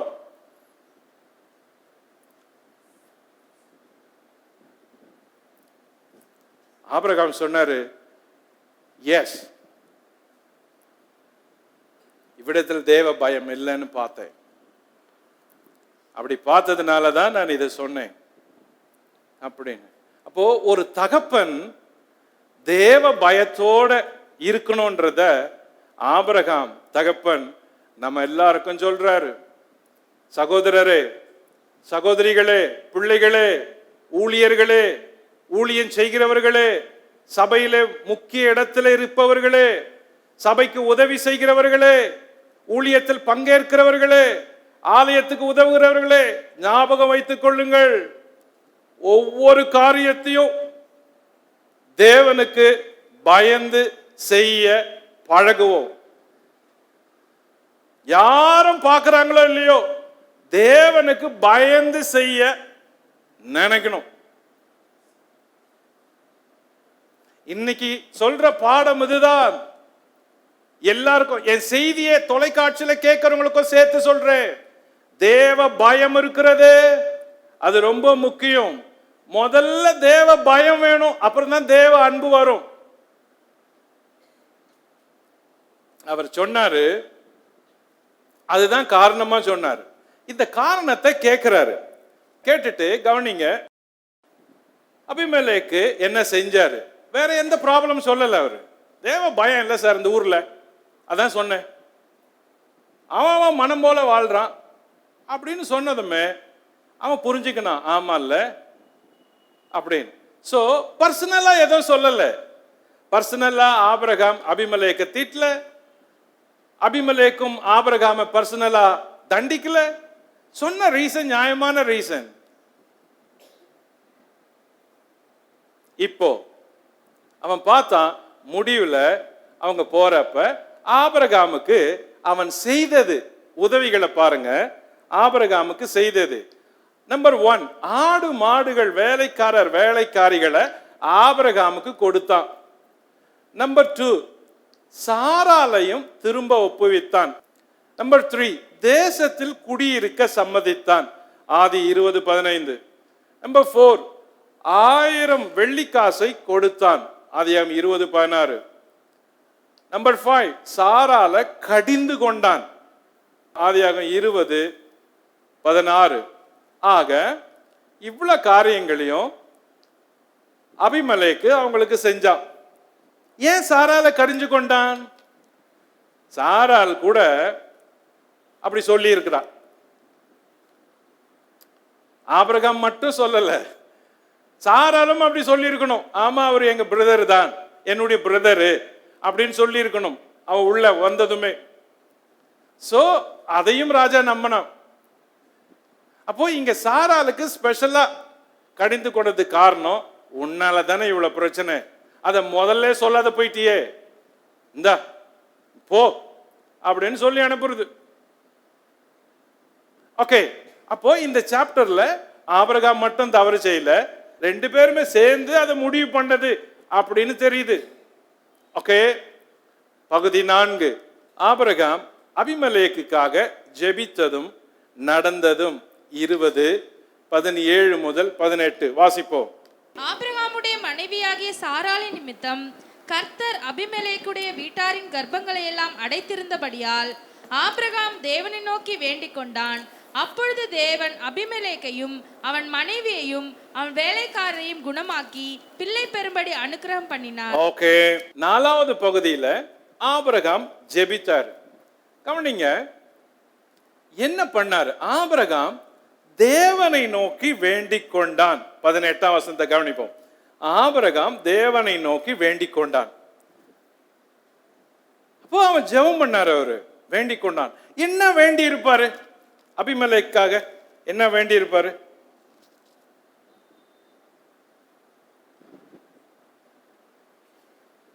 ஆண்டவரே, இந்த ராஜா பாவம், அவனை மன்னிச்சிருங்க, அவன் தெரியாது செஞ்சுட்டான்.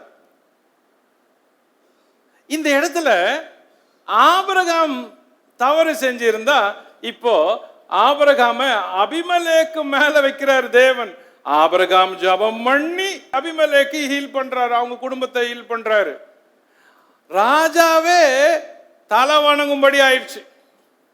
ராஜாவே தலை வணங்கும்படி ஆயிடுச்சு ஆபிரகாம் முன்னாடி. இந்த சாப்டர் முடிகிறப்ப ஒரு ஜெபம் பண்றவன் ஜனங்களுக்கு எவ்வளோ முக்கியமானவன் அப்படின்னு சொல்லி முடிக்குது. இந்த சாப்டர் முடிகிறப்ப ஆபிரகாம் தேவனை நோக்கி வேண்டிக் கொண்டான். அப்போ அவன் ஜெபத்துக்காக தேவன் காத்திருந்தாரு. அப்புறம் பாருங்க, அப்பொழுது 20:18 அப்பொழுது தேவன் அபிமெலேக்கையும் அவன் மனைவியையும் அவன் வேலைக்காரிகளையும் குணமாக்கி பிள்ளை பெறும்படி அனுக்கிரகம் பண்ணினார். ஏன் பண்ணினார்?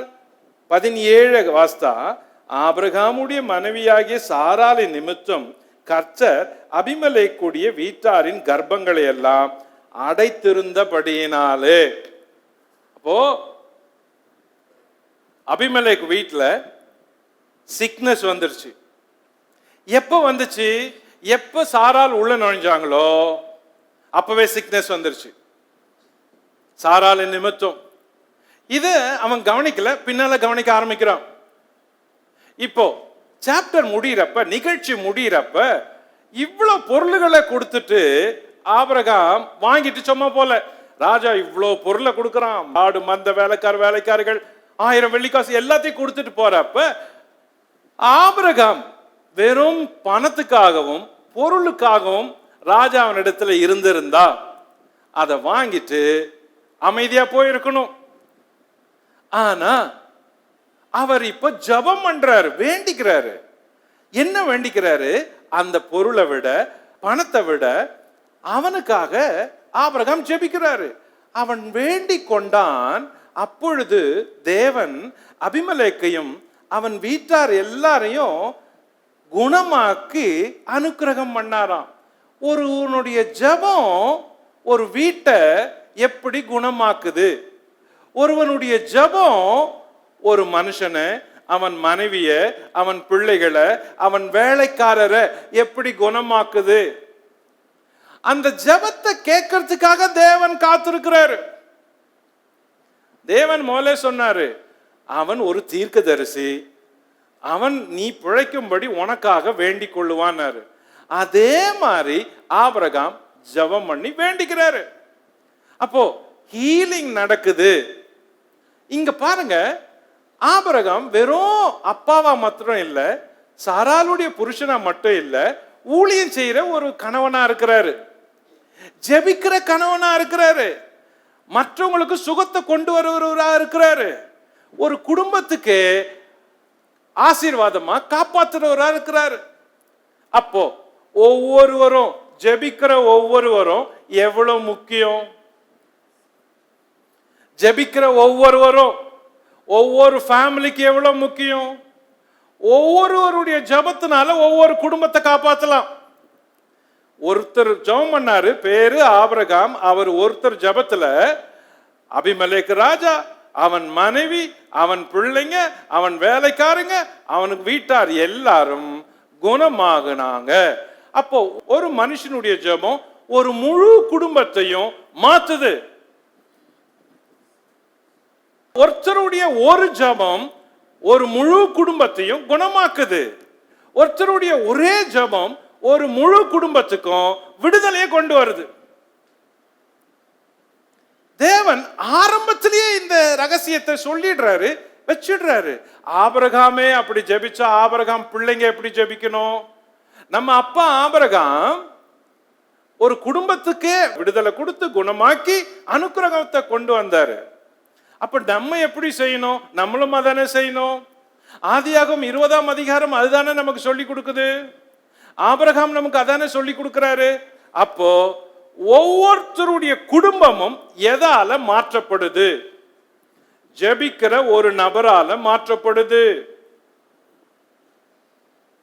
அப்போ குடும்பங்கள் மாறணும்னா ஜெபம் தேவை.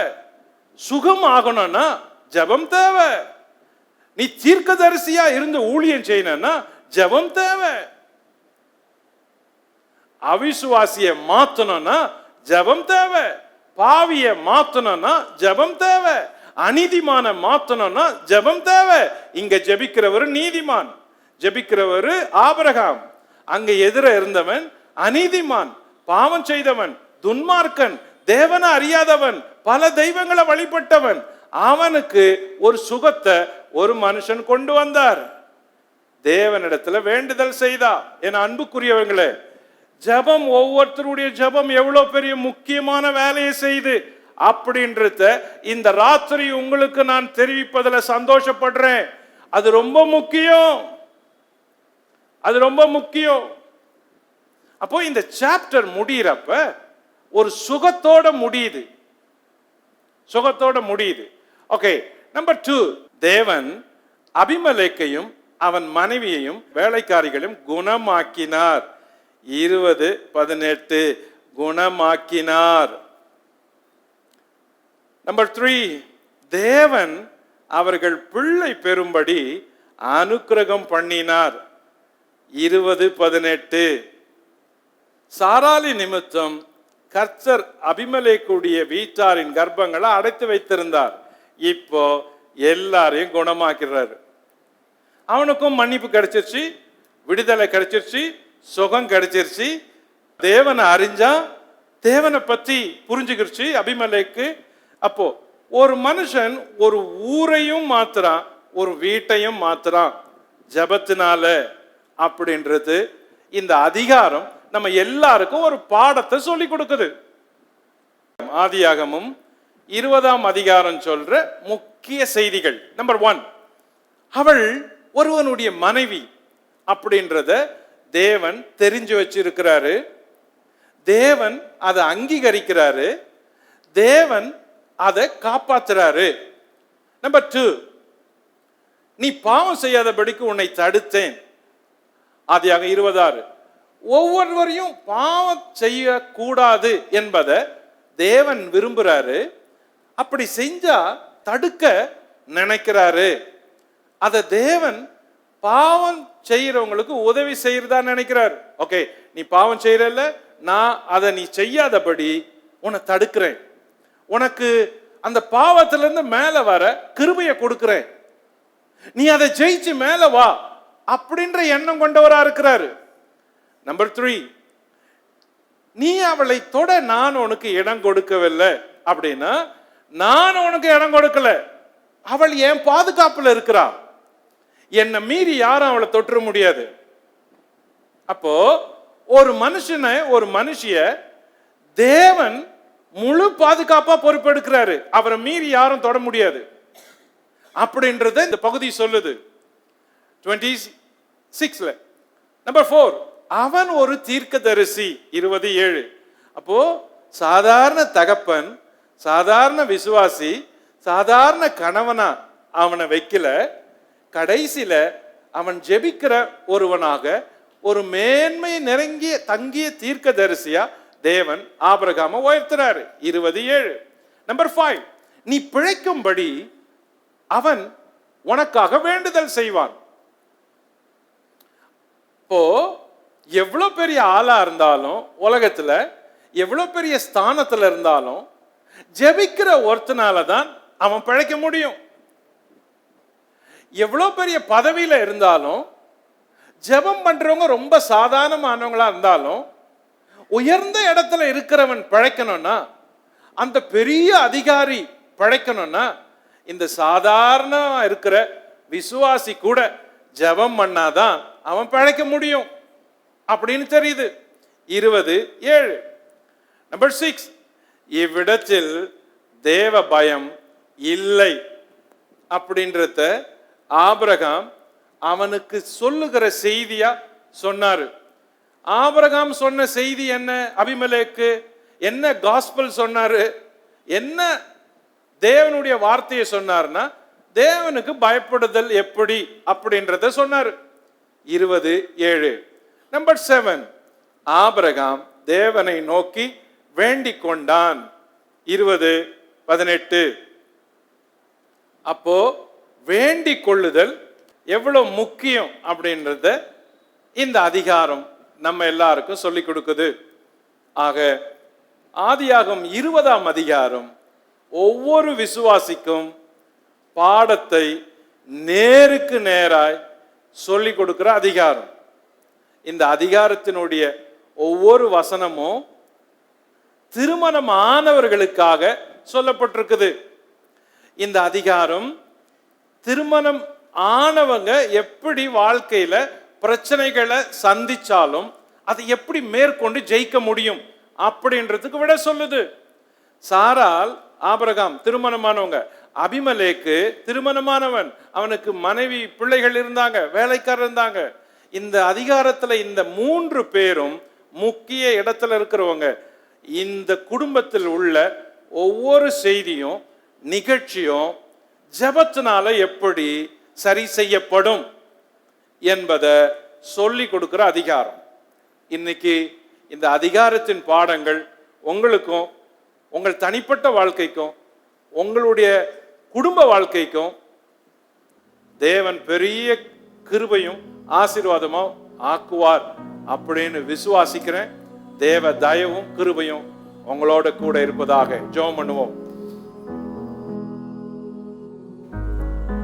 பரலோக பிதாவே, இந்த நாளில் எங்கள் முற்பிதாவாகிய ஆபிரகாமுடைய வாழ்க்கையிலும் சாராளுடைய வாழ்க்கையிலும் அவங்க குடும்ப வாழ்க்கையில அவங்க குடிபெயர்ந்த போது சந்தித்த அந்த பிரச்சனைகளை எப்படி தீர்ப்பது, எப்படி தீர்த்தார்கள், தேவன் அவர்களுக்கு எப்படி உதவி செய்தீர் என்பதையெல்லாம் பார்த்து ஆண்டவரே, என் செய்தியை கேட்கிற ஒவ்வொருவருக்காக நான் ஜெபிக்கிறேன். என் செய்தியின் மூலம் உம்முடைய வார்த்தையின் சத்தத்தை அவர்கள் கேட்கும்படி அவர்கள் செவியை திறந்தீரே, இருதயத்தை திறந்தீரே. அதற்காக உமக்கு நன்றி ஆண்டவரே. இந்த பாடங்கள் எங்கள் வாழ்க்கையில பெரிய மாற்றத்தை கொண்டு வருவதாக. இந்த பாடங்கள் எங்கள் ஆவிக்குரிய வாழ்க்கைக்கும், எங்கள் குடும்ப வாழ்க்கைக்கும், திருமண வாழ்க்கைக்கும், சமுதாய வாழ்க்கைக்கும், சபை வாழ்க்கைக்கும், ஊழியத்திற்கும் பெரிய உயர்வையும் மாற்றத்தையும் எங்களுக்குள் கொண்டு வருவதாக. ராஜா, நாங்கள் இன்னும் உம்மை சேவிக்கவும் பயந்து நடக்கவும் எங்களுக்கு அனுக்கிரகம் பண்ணும். எங்கள் ஒவ்வொருவருக்கும் அனுக்கிரகம் பண்ணுவீராக ராஜா. உம்முடைய ஆணி பாய்ந்த கரத்துல இயேசுராஜா ஒவ்வொருவரையும் ஒப்பு கொடுக்கிறேன். பொறுப்பெடுத்துக் கொள்ளும். இந்த நாளுக்காக நன்றி. உமக்கே துதி, கனம், மகிமை. பாதத்தில் வைத்து சமர்ப்பித்து ஜெபிக்கிறோம். இயேசுவின் நாமத்தில் வேண்டிக் கொள்ளுகிறோம் பிதாவே. ஆமென்.